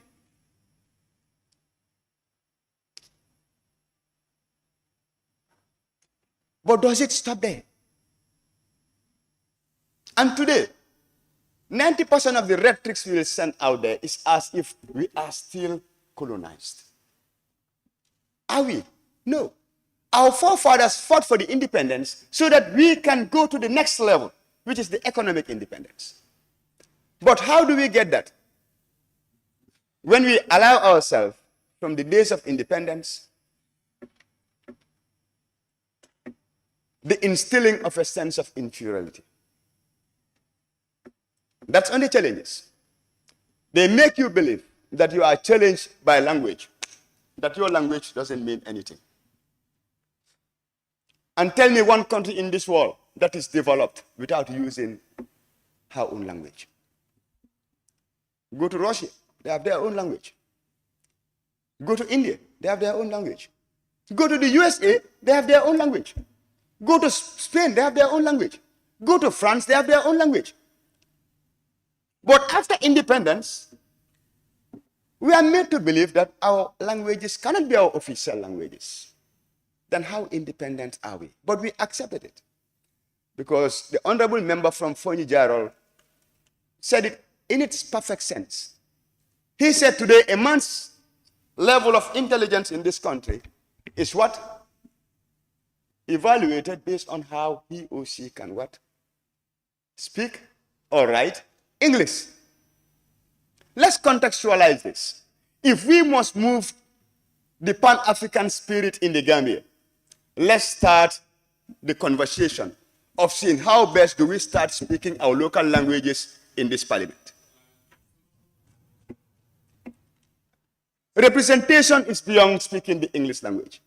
There are many intelligent people out there who can do it better than I can do. Does it mean that they cannot write English or they cannot speak English? They should not have the opportunity to come here. Or does it mean that the people we are representing, over 40 to 50% of whom cannot speak English, don't deserve to know what we are saying? We'll be discussing important matters of the state in a foreign language. Because the colonial masters left. But their most important instrument, which is the means of communication, was left behind to cage you and cage your mind. And that is something I believe the Pan-African Parliament as well should further. Further the cause of coming up with a common language for Africa. And further the cause of promoting indigenous languages being spoken in parliaments in Africa and all levels of governance, so that we can reach that level of what? Actualization. Honorable Speaker, the other challenge Africa is facing today is we don't know our history. If you go to UK today, they can give you history dating back more than 1,000 years ago. You were there. You go to China, They can give you history dating back 5,000 years ago. But how far did our history go? From 1965. So Gambia was born in 1965. And every other African country you go, their history starts from their date of independence. Which means they eradicate your history and you accept it. By accepting that, you have no memory of the past. And now you blame them for the darkness. They are not the cause. Because today, you have solutions. Let us redefine who we are. Let us not allow the world to see us through the lenses of the colonial masters. Do we blame them for that? No, we cannot. But you go into our libraries today, our tradition, our culture is all taken away. Because in fact, what we believe is whatever is not modern is not civilized. We emulate them in every aspect of our life, and yet we blame them. How can we? It's time to take responsibility. The past cannot be changed, but we are in direct control of our future. Let's contextualize it to our own context here. What do we value today? Is it the culture and tradition of the Gambian? Or the endless treaties, conventions, and resolutions we sign with regards to rights? And what we need to know is, civilization today in modern times is like fashion. Human survival goes beyond that.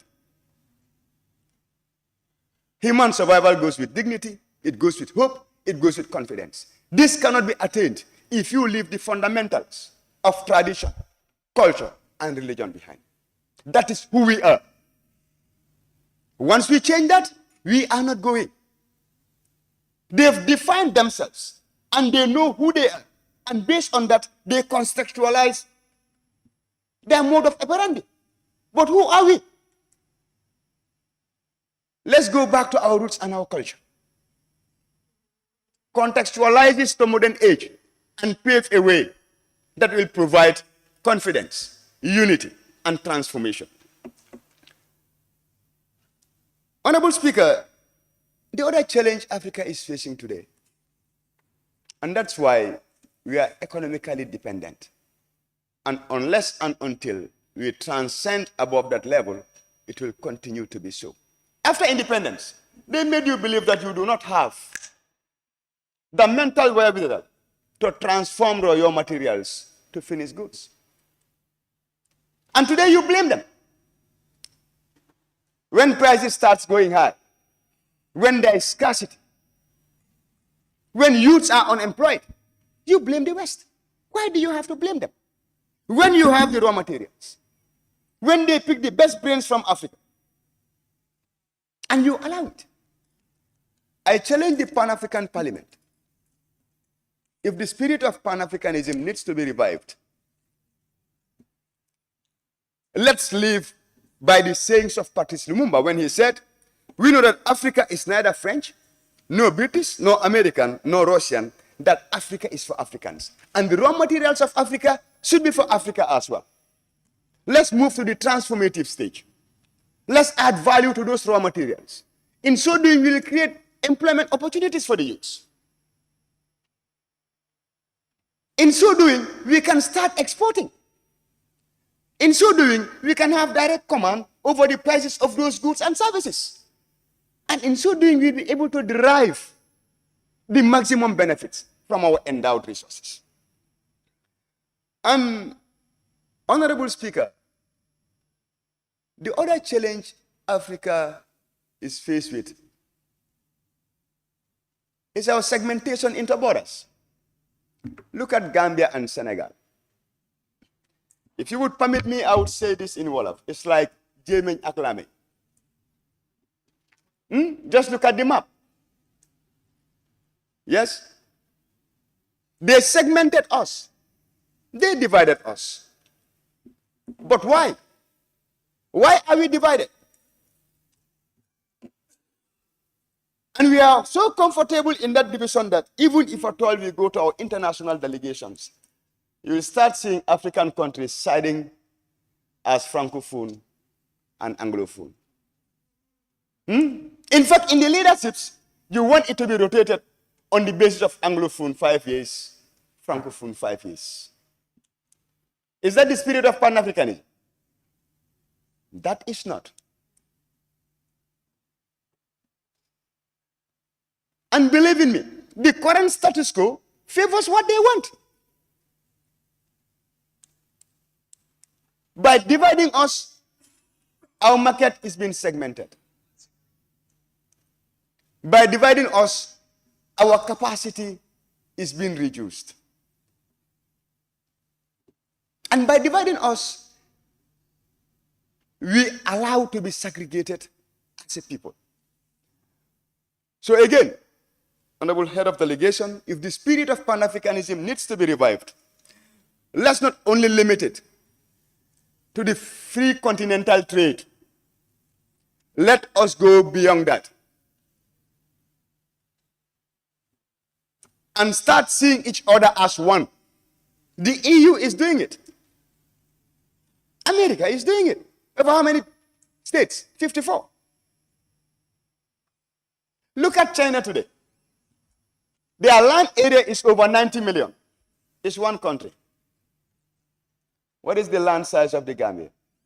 Less than 11,000 square kilometers. I'm sorry to say I'm a proud Gambian, but that is less than the size of a village in China. But take Africa, for example, or take West Africa, for example, or take Gambia and Senegal, for example. If we were not segregated, and if we do not allow ourselves to continue in that segregated form, can't we have a bigger land size? Can't we improve, or can't we be standing on a better position to improve the confidence of our youth? So, Honorable Speaker, I would like to say that Pan-Africanism needs to be redefined so that it can instill confidence in the minds of the youths. All the war you are seeing today in Africa, all the coups and counter-coups you are seeing today in Africa, is because people do not have confidence. People need to. If you must govern in peace, the future should be clear. Nobody would do it for us as a continent. But let's bring it to the Gambian context. As a parliament, we owe it to the youths of this country. Let them know that there is a light after that tunnel.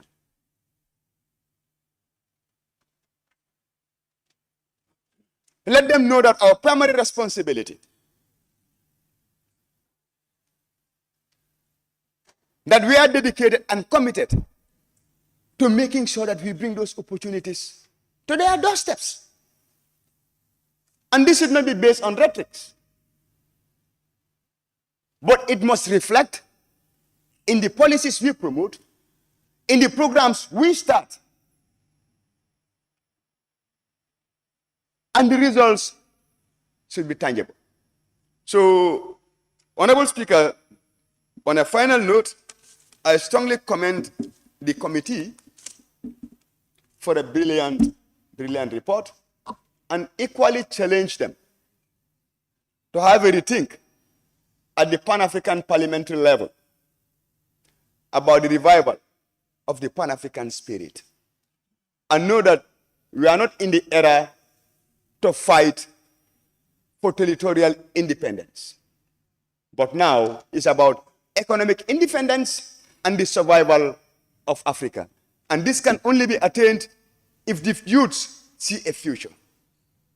And we are the ones who are mandated to do that. Thank you, Honorable Speaker. I now invite the Honorable Member for Woodley East.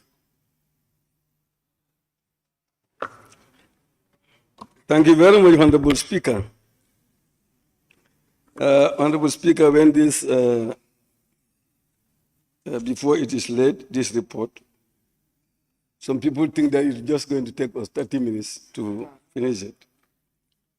But I think the issues that are embedded in the report influences us to debate further. Now, I want to make one clarification, that is the issue of open mind. We must be open minded. Our Constitution states that. Whatever we said here, we can say whatever we think, and it will not be questioned outside of this place. So we'll be divergent. At the same time, we'll be dissenting in opinion. So let's just be open-minded. Let's not be angry because somebody said something that you don't agree. Honorable Speaker, relating to languages, I happened to attend a conference before I became a parliamentarian in Dhaka, organized by the AU. And they have this institution they call Hakalan, which promotes African languages. For example, in West Africa, we have the Mandinka, which is in several countries. It's in Gambia, Guinea, Mali, Guinea-Bissau, Senegal, Cote d'Ivoire, Burkina Faso, etc., etc. So it's a very wide language. We also have Pular, which goes up to Nigeria and beyond. Almost 19 or 16 to 19 countries that are speaking Pular. And there are organizations in Africa that are promoting Pular. I think they even have a conference in Gambia. So we are moving stage by stage from the history he is repeating. The African Renaissance was there, when we are not speaking any foreign language, but only African languages. But because of history, things have turned against us because we have other people who happen to develop science faster than us. And because of their knowledge, they were able to dominate us the way they did. But in West Africa here, we have the Hausa, we have the Pular, we have the Manding language, and so on. And other regions are also working on their languages. They have identified their languages. Like he said, Swahili is one of them. So we're developing these languages so that eventually those languages will be utilized to engage in trade across Africa, free trade. Honorable Speaker, the theme for the AU this year is AFCETA, AFCFTA. But it's like every year they take a theme, every year a theme. So this year it is, we should promote this. And that's why the report is calling on us, for all of us to even go back to our constituencies and promote this inter-African trade. And the report, the objective of the report also is to enable us to exchange ideas on issues discussed at the PAP, so that we do not only learn from those issues, but use them, especially the resolutions, to improve our thinking and our laws. And also, the Pan-African Parliament has this plan to utilize these resolutions to design model laws which we can use to develop or improve our own laws, national laws. And that is one objective of the resolutions. That's why the resolutions are so important. We should all read these resolutions, because whatever law we make here, we may see another resolution which is saying something that will help us to make that law better. For example, now there is a bill that is coming for medicine, and there is a resolution here which is dealing with traditional medicine. So if you read the traditional medicine one, the resolution from the PAP, it may help you in scrutinizing this other bill that is coming before us. Honorable Speaker, one important thing that was discussed at the PAP was the inclusive digital world that my honorable sister was mentioning, innovation and technologies. Observation.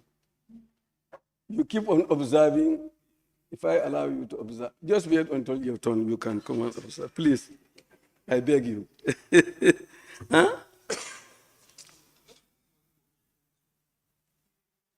So, Honorable Speaker, if you look at the resolution or the discussion that took place on digital economy, this is a very important, and it is dealing with inclusiveness relating to women. It says, considering the International Women's Day that was celebrated on Thursday, March 8, 2023, by the Pan-African Parliament, which had explored the impact of the digital gender gap on widening economic and social inequalities. Gender in digital is very important, because if only one gender starts using digital, the progress will be very slow. It is also mentioned how much from research that if you look at the estimate of loss for the other gender not fully engaged in digital in Africa is costing us $1 trillion. $1 trillion a year. And if we neglect it further, we are likely to lose $1.5 trillion by 2025. That's a very important area. So they are calling on all of us to ensure that, the other half of us are fully advocated, fully supported to ensure that they participate in digital affairs. Honorable Speaker, also, if you look at the recommendation relating to girls in digital, you will see that we don't own these platforms, these major platforms. It is usually the United States or some other country that will own them. And whatever we say, even what we are saying here, is all going to store there. Whatever we write in our listings is all stored there. Whatever you write in Facebook is stored there. So it's like Africa does not have a secret. They own it.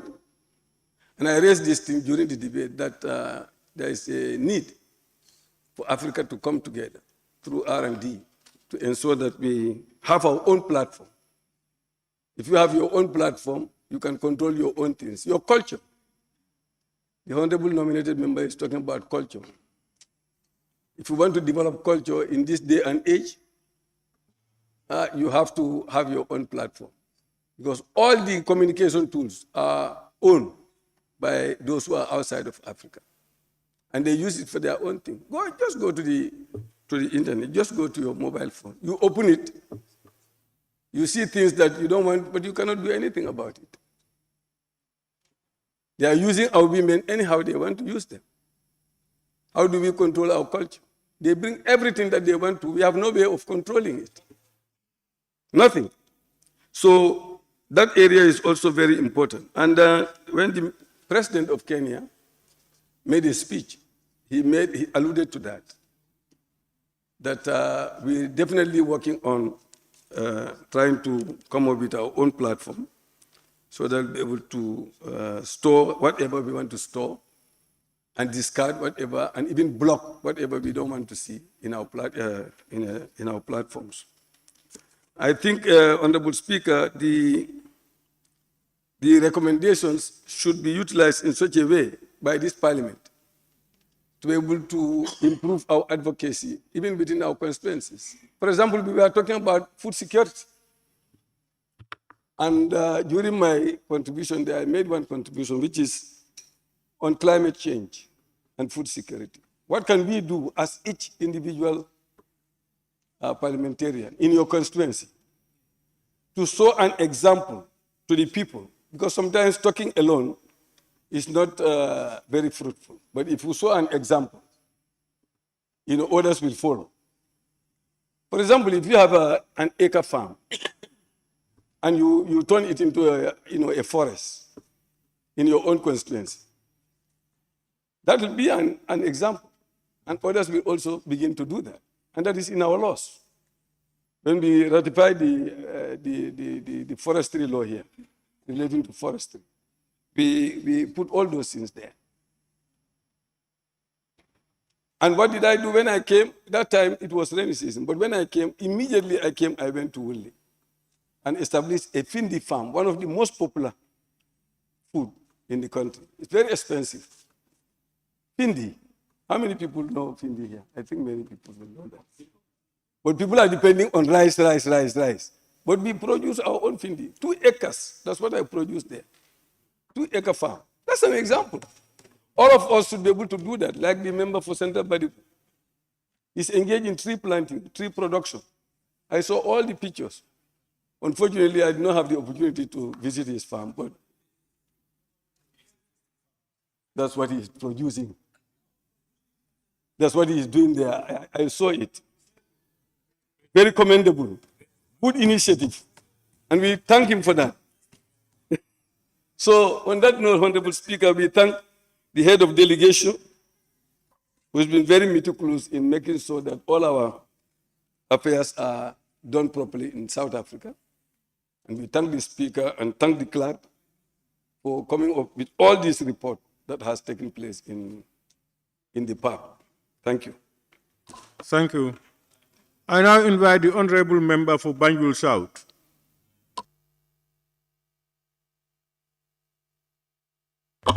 Thank you very much, Mr. Speaker. I think my intervention is going to be very short. I would likewise join my colleagues to thank the delegation for a brilliant report and to also commend them for being consistent in presenting reports, I would say.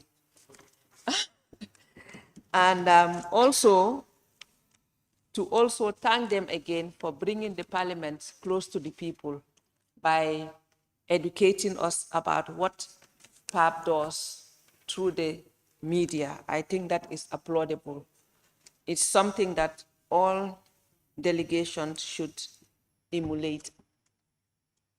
And I will take, for a moment, I actually forgot that we were doing a report. I thought it was an adjournment debate, and I lost track. But the honorable member for, I think, Jara brought back my attention to the topic. And the AFCFTA, which is something that, being an ECOWAS member, I've always not supported. But for some reason, I see the sense now, because we are talking of a continent which is beyond a regional bloc. As an ECOWAS member, we live on our levies. And if these levies are taken away from us, it will affect the revenues that we generate in a regional bloc. But thinking of it as a continent, I think we want to grow big. But first of all, we need to look at why the AFCFTA was originally initiated. And the theme, I think, is apt to accelerate the implementation of the African continental free trade, because I think it's been lagging behind since its introduction. It was brought up for inequalities and poverty reduction, but we are yet to see that. In fact, less than half of African countries recorded inclusive growth since its introduction, leaving at least 34% below the poverty line. I think if we are talking of accelerating the implementation, we should also look into how to improve the lives and livelihoods of African citizens. Yes, some people spoke about coup d'etats. We are all against coup d'etats. Nobody, I mean, having lived under a regime that was brought by coup d'etats, because if I say dictatorial, some people will jump on me. So, so I would just say unpleasant. Yeah, unpleasant rule, I mean governance. For us to stand here and even applaud coup d'etats, I think I would be ashamed anyway to do it because of what I've lived through, especially having lost somebody close to me. So I will go back to the theme. Mr. Speaker, I go back to the chair because they will go back to the PAP to tell them our contributions. I think intra-Africa trade, which is currently very low at only 14.4%, needs to be looked into if we want to accelerate the implementation of this agreement. I think we are losing potential. I think over 80% is ignored. Somebody mentioned the trade of tomatoes. I had the opportunity to drive through Accra, going to Lomé, and I saw the amount of tomatoes, and I knew that 80% of that would be wasted. I think we should go back and look into these things. And like I said, my intervention is going to be very short. I would just appeal for us to look into the intra-Africa trade again, rather than focus on colonialism, because I think we are going through neo-colonialism again, with the West trying to control, micromanage us through our weak leadership. Because the government system we have now is pro-European, that they are being wrapped around the European fingers. We have seen 2 coups d'etats recently, one in Niger and another one in Gabon.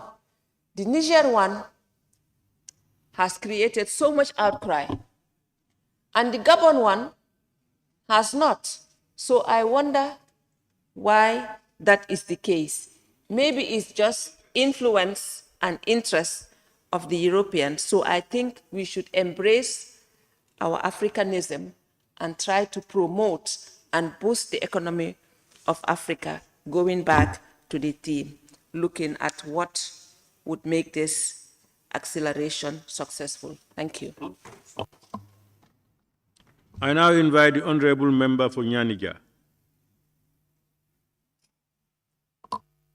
Thank you very much, Honorable Speaker. I think I'll be very, very brief. You really wanted to withdraw.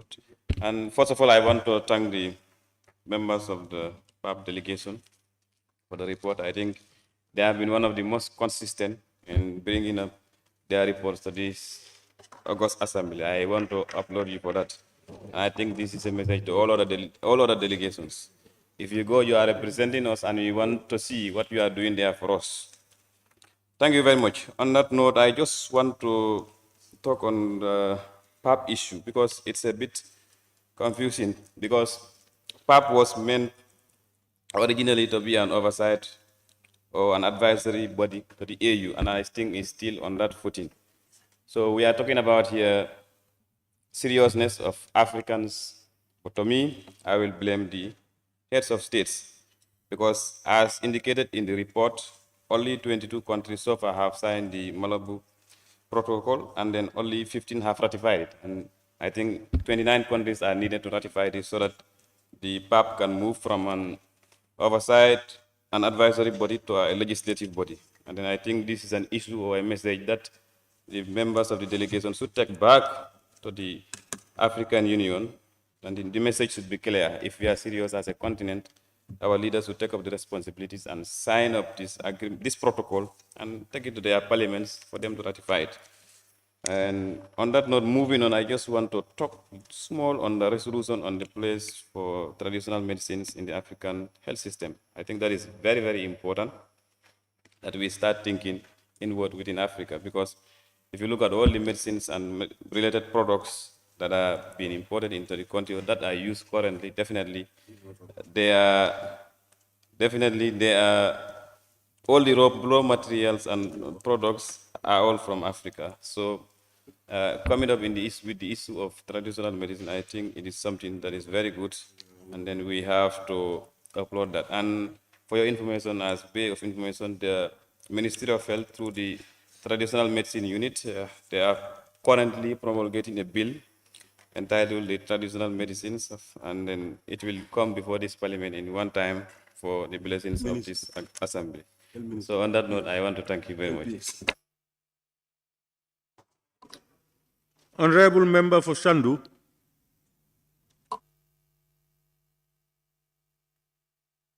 I now call on the mover of the motion to respond to issues and wind up the debate. Sorry, yes, Speaker, thank you very much, Honorable Speaker. Honorable Speaker, I'm saying I did raise my tag for intervention.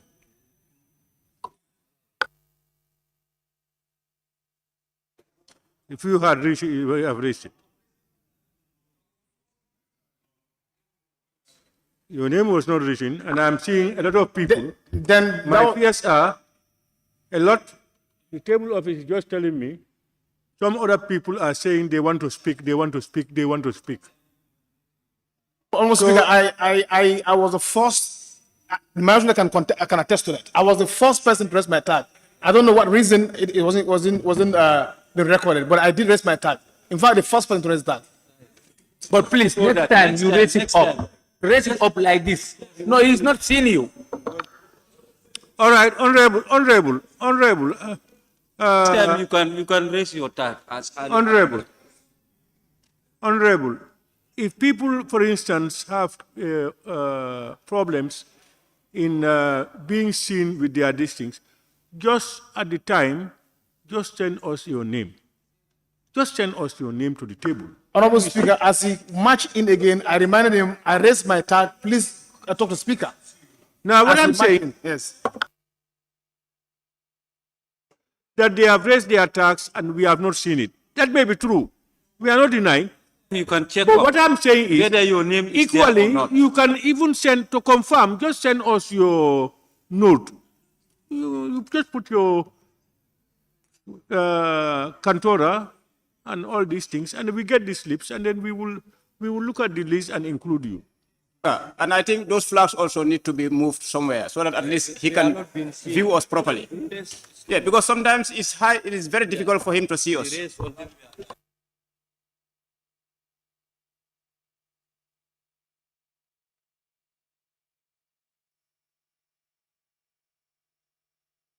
Majority, usually, I give priority to majority and minority leaders.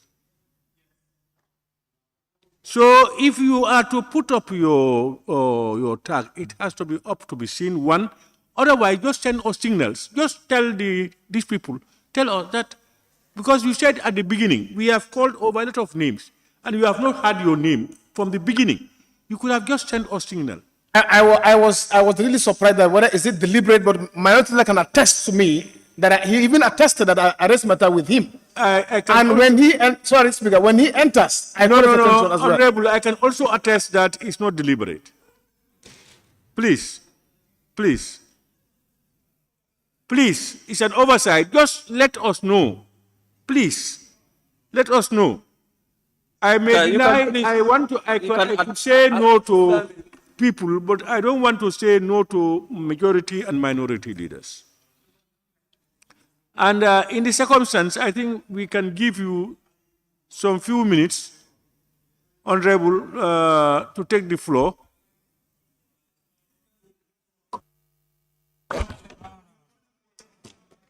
Thank you very much, Honorable Speaker, for giving me the floor. I understand that... Honorable member. That I accept... Some honorable member. Somebody is talking somewhere. Okay. Yes, go ahead. Honorable Speaker, thank you very much for giving me the floor. Allow me also to equally thank the entire delegation through the head of delegation to Pan-African Parliament. Honorable Speaker, I was really moved by the presentation, concerns raised, and of course, the follow-up deliberation and debate. Honorable Speaker, the essence of bringing this delegation report is Parliament to peruse through, make sense out of it, adopt the best practice, and add it up to our working tools. More especially, I hope and pray that the Select Committee on Environment, because they are advocating for national parliaments to really robust their oversight functions in terms of policy relating to climate change. And I call upon the Select Committee on Climate Change to take time to extract the resolution in this PAP report and try to see whether they can make best use of it. And that should be the trajectory of the discussion for us to really go through the recommendation, see what is attainable, how can we beautify or augment our deficiencies to give us a good governance system in this country. Honorable Speaker, I also have a concern being raised by Patrice Lumumba in terms of rating or ranking the parliament. Of course, the ranking is not really based on monetary value, but of course, how powerful the parliament is in terms of oversight and how binding are their decisions. So I think advocacy needs to be done in the spirit of really moving the parliament from just mere advisory to making serious recommendations and serious decisions that would reflect on governments within Africa. Honorable Speaker, Pan-Africanism has been really said here. Pan-Africanism doesn't really mean the clothes you wear, how you eat your food, is it bare hand? No, it's about accepting the very principles and ideas of Pan-Africanism. And that is dated back in 1963 when they met in Addis Ababa, Ethiopia. What were the core values? What were the core principles? Solidarity is key among them. Standing for each other. And we have seen that Senegal and the Gambia has truly manifested that spirit in terms of the impasse in 2016. Senegal has served as a brother's keeper to Gambia, standing by your own fellow African country in terms of difficulty or crisis. And that is what we call Pan-Africanism. It's not the clothes you eat, wear, or the food you eat. It does not define Pan-Africanism. It's about your solidarity, your protection, looking after each other as African countries. So we've seen that clear manifestation done by the two countries. It is not done in the absence of diplomacy. It is not done in the absence of good leadership. So it's because of this robust diplomacy, because of this good leadership that existed or coexists between the two nations, we've enjoy those support. Honorable Speaker, I also want to really touch, because of course the chairman of trade is here, is his domain, but of course I was one of the fans in terms of pioneering or championing the AFCT agreement during the retreat, and also being instrumental in terms of getting it ratified. My worry is that it's one thing to really join an African Free Trade Agreement. We are not opposed to integration. We are not opposed to opening of our market. But of course, I want the government and the parliament to know that every agreement or every engagement or every decision by states to enter into comes with a price. It's up to governments and parliament to create the atmosphere in terms of creating the available space in terms of robustness of trade. We shouldn't be just recipients of finished good. We shouldn't be a dumping ground of finished good. How ready is our market in terms of production? How ready is our institution, our infrastructures in terms of producing and also selling it to other countries? African Continental Free Trade Agreement comes with a lot of revenue losses, because of course you need to exempt some of these trade tariffs. In doing that, we want them to be watchful not to allow the Western to take advantage of the very dream. Why did I say to take advantage of the very dream? Because of the exemption of several trade tariffs, they should not have their factories operating in African continent enjoying that package. The issue is government to come together to establish their own productive capacity to go industrialize, to produce and export and promote trade, not a giant of international organization or corporation, or multinational corporation, trying to build a factory within African soil and trying to benefit from that, escape from those charges. So it's a matter of we being very vigilant and watchful, not to allow such to happen in our continent. If not, it will make it will defeat the very purpose of integration. Honorable Speaker, I want to quickly end my speech or statement or intervention, you may call it, on the government's recent decision about the free visa for trade.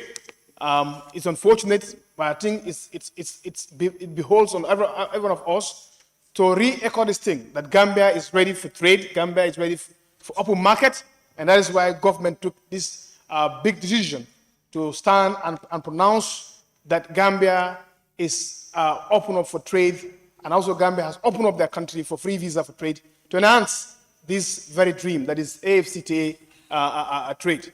So it's a tap on the back of government, understanding what it takes to trade in Africa, understanding what it takes to integrate, and understanding what it takes to unite as Africa. You can't do that by locking up your borders.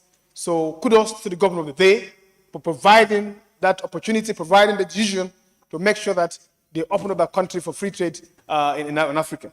Lastly, Honorable Speaker, I think it's really disheartening for us to see coup d'etat as a solution to problem. The custodian or the hope of democracy lies in parliament. So it's threatening and it's really embarrassing to see member of parliament support or aligning themselves as seeing coup d'etat as a solution. The first causality of coup d'etat is parliament. So I don't think any man in his right senses will see coup d'etat as this thing, as a solution to democracy. Lastly is to touch on languages. Honorable Speaker, Section 105 of the Constitution does provide that our official language is English, but of course, by an act of parliament, any other language can come in. We as a nation need to agree first. Do we have a national language? Because you cannot really open up a debate on every person to talk. What's really affecting Africa is our ethnicity is killing us. Ethnicity is killing African, is hampering, retarding African development. Because everyone wants to see your language being spoken in parliament. I want to speak in Sarahule, he want to speak in Wolof, he want to speak in Mandinga, he want to speak in Jola. That is divisive. Then there will be a battle of ethnic representation in parliament. So as a nation, for us to get it right, we must accept and agree to a national language first that is widely spoken and widely acceptable as national language. Not proliferation of languages in speaking in parliament. That would defeat the very purpose of legislation. It's before on Africa, West Africa, to either accept Swahili, to either accept Hausa as a national language for us to speak. But if you trigger any legislation, why was it difficult for previous parliament, the likes of Sida General and others, they were pioneers, they were advocates of language, but they understand the price it will pay for you to amend the constitution, allowing proliferation of language, they become language representation, which will defeat the very purpose. So of course, I call upon all and sundry to see nation first, to see the country first, to see come together and see if we are ready to really promote our languages, we must unite and recognize a national language as a policy. Honorable Speaker, to end it, I want to respond to I mean, not respond per se, but to say that it's really unfortunate for a member of the central body to say that every investor goes to State House first before they establish their thing. My friend, so I want you to withdraw. my friend, I want you to your withdraw that contribution and aspect. forget about me. It's really unparliamentary. You cannot allege on people who cannot defend themselves in the floor of chambers. So it's really. Why mention names? And forget and then withdraw. Mention names. Thank you very much, Honorable Speaker, for giving an opportunity. Thank you, Mama. Thank you very much. May I now call upon the mover to respond to the issues raised and the line of the debate? Thank you very much, Honorable Speaker. And thank you very much, Honorable Members, for the feedback you've given us on this particular report. And thank you for also mentioning that the Pan-African Parliament delegation have been very consistent in the way we prepare and deliver our reports to the plenary here. Because we owe it to you for sending us and for the confidence you have in us. And that's why we have to come back to tell you exactly what transpired while we are away. I think I'm just going to give a general, response. The issue that was shown by the minority leader about the draft that was shown on the reports, that has been corrected. I've sent you the soft copy in the group. That shows almost everything. So I think that is easily resolved. Now, talking about the African integration, which we've been really very keen to deal with. African integration must not be about just signing treaties, ratifying treaties. But I think it should go beyond that. One particular area that we have seen is actually impacting Africa is the issue of language. Because we are all aware that in our schools, we have been taught foreign languages.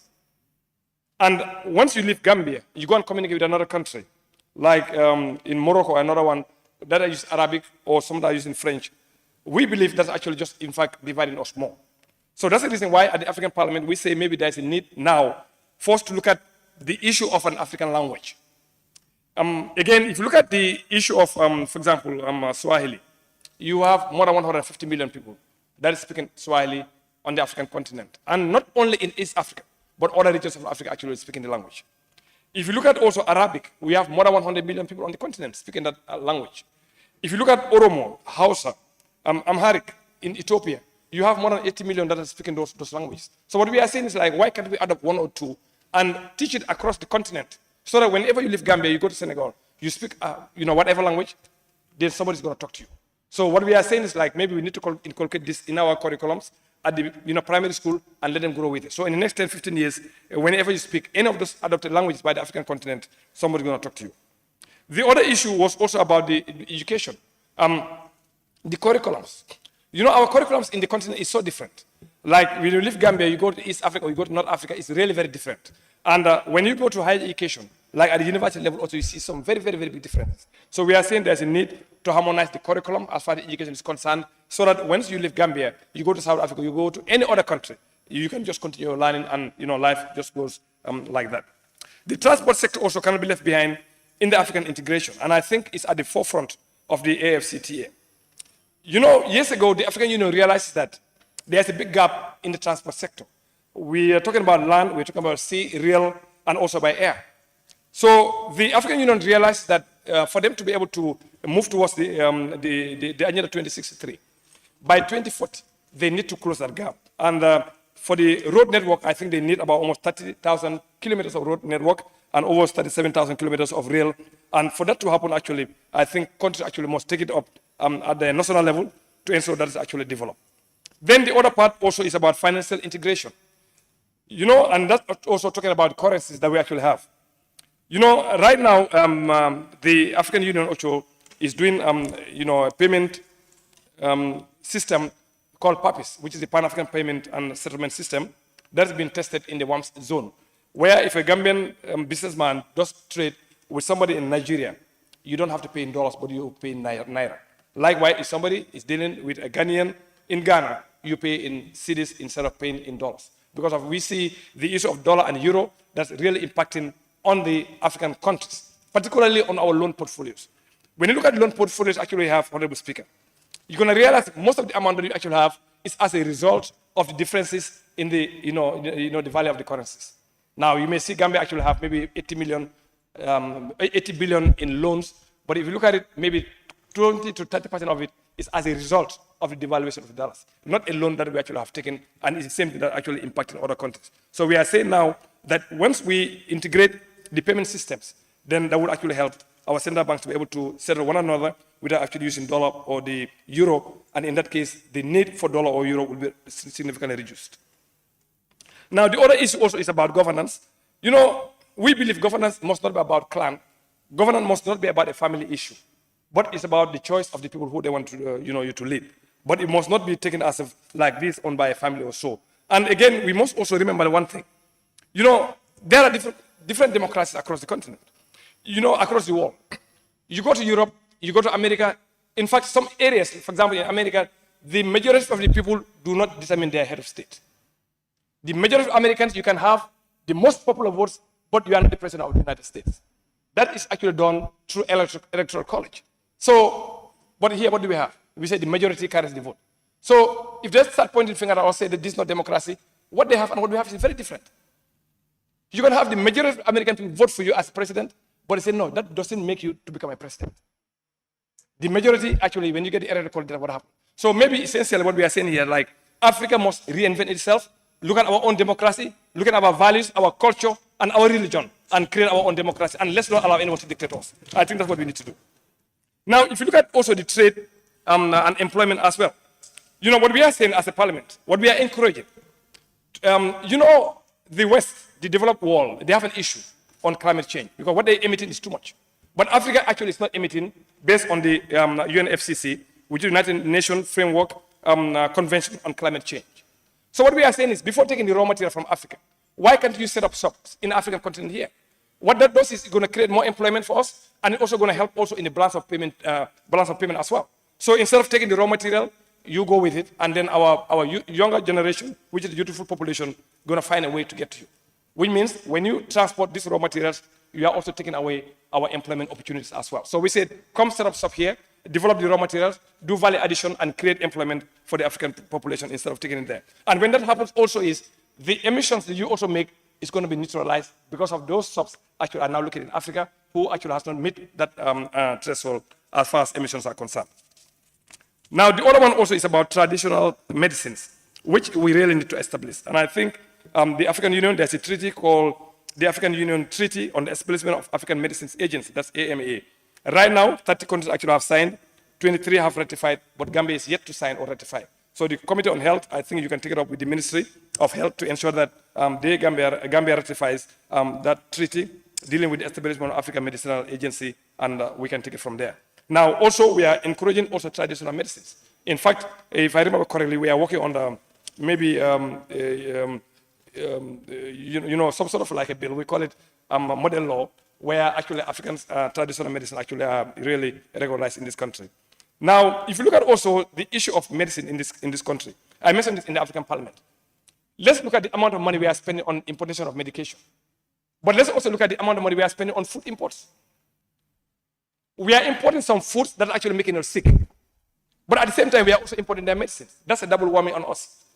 We are importing the sickness, and we are also importing the medication to cure the sickness. That's actually what is happening. So we need to really open our eyes and develop our agriculture where we can actually have food self-serve in this country. Otherwise, we will be losing on two fronts. One, we'll be losing on importation, and two, we'll be losing on also the other side, which is the medication that we need for the continent. So we need to open our eyes and to ensure that we provide enough food for the continent as part of the food security. Now, again, we also understand that the climate change is real, and the research actually has shown that the West African and the Southern African regions would be the most affected by climate change. So right now, there's a need for the Committee on Environment also to task the ministry responsible for environment to see that they have mitigation factors and also they have policy in place to ensure that we can mitigate those areas. Now, the last issue also we're going to talk about is about the issue of ratification. Like Honorable Saho said, we do not have the powers to legislate at this point in time. Now, that's the reason why when the Pan-African Parliament was created as an AU organ in 2004, Honorable Speaker knows because he was there, and there was a 10-year grace period they gave. They said after 10 years, they're going to review the entire mandate of the PAP, and they're going to come up with some amendments. Now, in 2014, the AU came also with an amended protocol, which is the Malabo protocol we're talking about. Now, since 2014, only 22 countries actually have signed, and we are coming almost 10 years just to give powers to the Pan-African Parliament to be a legislative body of the African continent. But still now we are dragging our feet.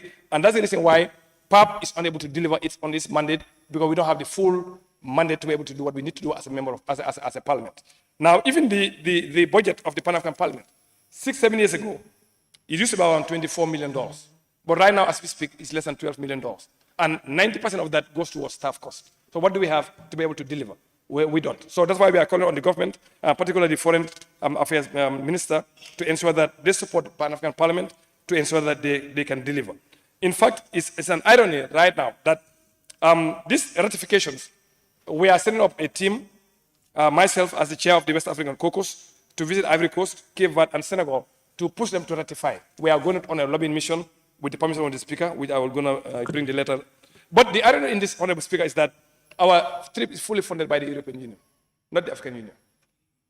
We are going there to lobby for them to ratify the Malabo Protocol to give full legislative power for the PAP. But AU cannot fund that. It's been funded by the European Union. And I think that's a disaster. So we need to get serious to ensure that we find solutions for the African problems. And again, if you look at the report, we are very clear that we must domesticate our solutions, that we use Africans to solve our own issues. Now, to conclude, Honorable Speaker, I think the issue of coup d'etat, really, I didn't report anything on coup d'etat, so I'll just leave that one. So once again, I want to thank you and thank the Office of the Clerk very much. Thank you. Thank you very much.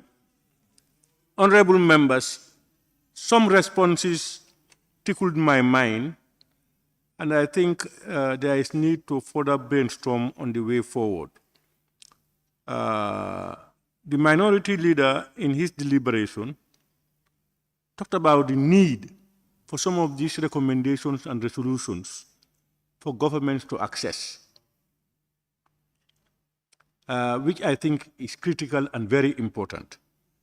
And also for the relevant various committees to get these documents and engage their relevant institutions. It's very critical.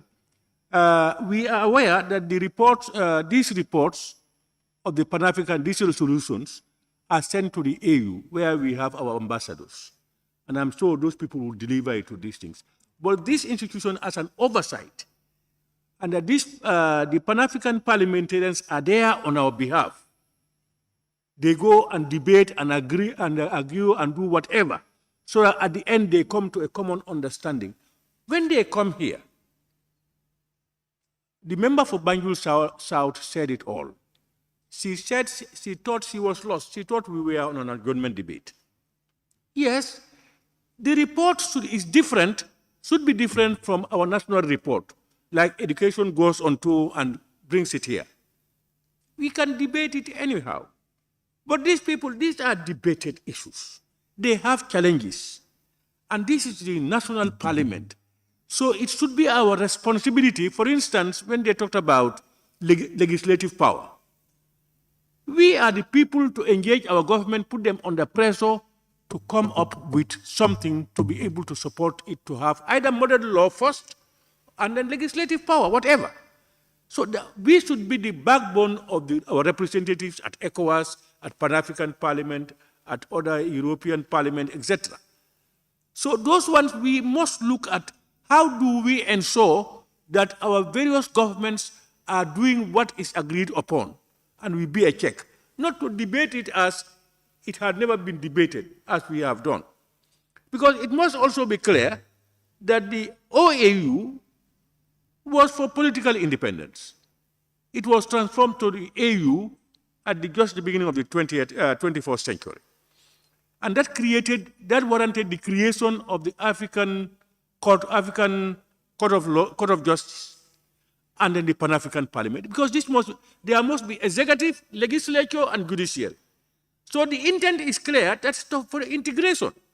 So what do we do as a parliament to help our representatives, what they agree on, to ensure that our various executives and governments go by that? That should be our function, not to debate over it as we will just be debating here for ourselves. That it has been debated. It has been agreed by them, and we send them there, just like us. We are sent here by our people. When we debate and agree, that's what happens. So we should look at those things and see how to go forward from those things. But I think it is very informative, and the members have participated very well, and we can do better. And together we will look at it from the admin level to everything, so that we will have a better format to see how we can help ECOWAS, PAP, and all these things, so that our governments can go by what they agreed on. And now, may I now put the question, honorable members? Be resolved that this honorable assembly do adopt the report of the Gambian delegation to the second ordinary session of the 6th Parliament of the Pan-African Parliament, held in Midrand, South Africa, from the 8th May to 2nd June 2023. Those in favor, please say aye. Those not in favor, please say no. The ayes have it. Let me once again thank you, the head of delegation. You've done justice to your report. And of course, to the entire membership of the Pan-African Parliament. And to all honorable members. I think somebody said, I think it was the member for Woolly East. He said he thought this would last for 30 minutes.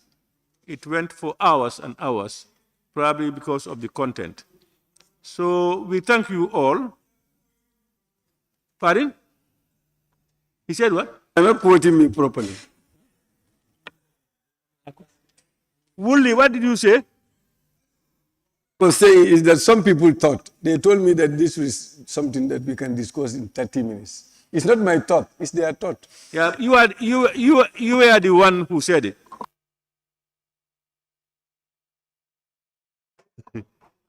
So we now continue, honorable members. Clerk, can we continue? Bills, Order 65, first readings. Honorable members, pursuant to Section 1011 of the 1997 Constitution and Order 62.2 of the Standing Orders of the National Assembly, the first reading of the following private members' bill by members of the National Assembly will be done today as per the order paper. The bills have satisfied the requirements of Order 63.2, which requires that a private member's bill, in addition of it being gazetted, must also be published in at least one newspaper in circulation in the Gambia. On that note, Clerk, can we proceed? The Constitution Amendment Bill 2023 by the Honorable Alhagie Mbow, member for Upper Saloum. Honorable members, in accordance with Order 65, only the first reading of the Constitution Amendment Bill 2023 will be done today. Therefore, I will now invite the Honorable Member for Upper Saloum, the person in charge of the bill, to hand over a copy of the bill to the Clerk of the National Assembly, who will read aloud the short title, whereupon the bill shall be deemed to have been read a first time. Honorable Member for Upper Saloum. Hello.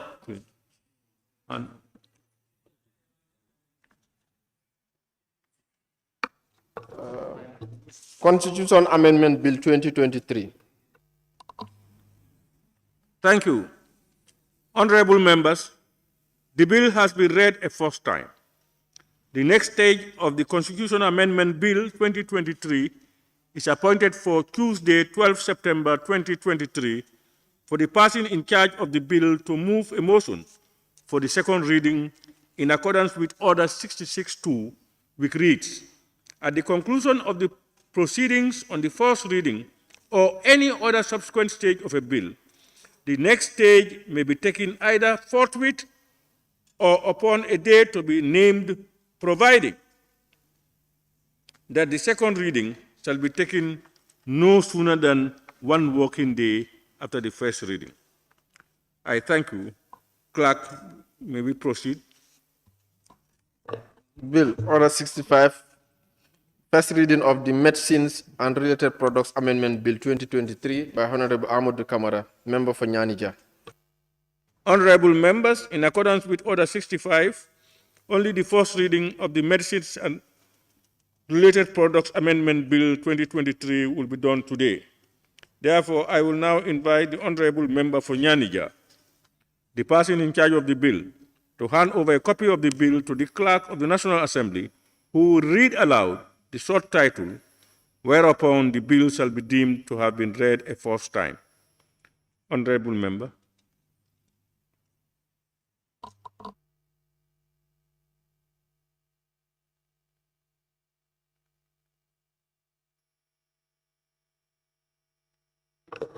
Medicines and Related Products Amendment Bill 2023.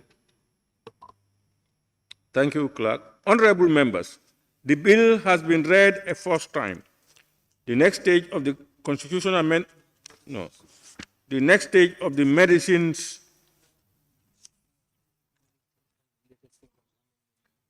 and Related Products Amendment Bill 2023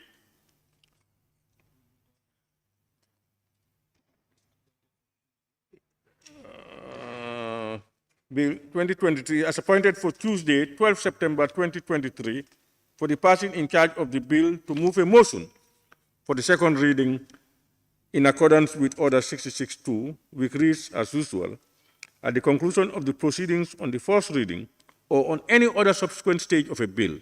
The next stage may be taken either forthwith or upon a day to be named, providing that second reading shall be taken no sooner than 1 working day after the first reading.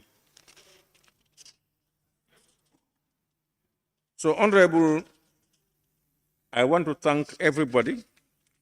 We have almost come to the end of today's sittings. On that note, after thanking you all and all those who tabled the reports and the bills, I now put the question.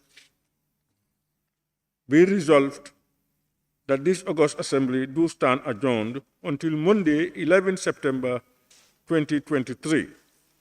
Those in favor, please say aye. Those not in favor, please say no. The ayes have it. This Assembly now stands adjourned until Monday, 11 September 2023 at 10 a.m. prompt.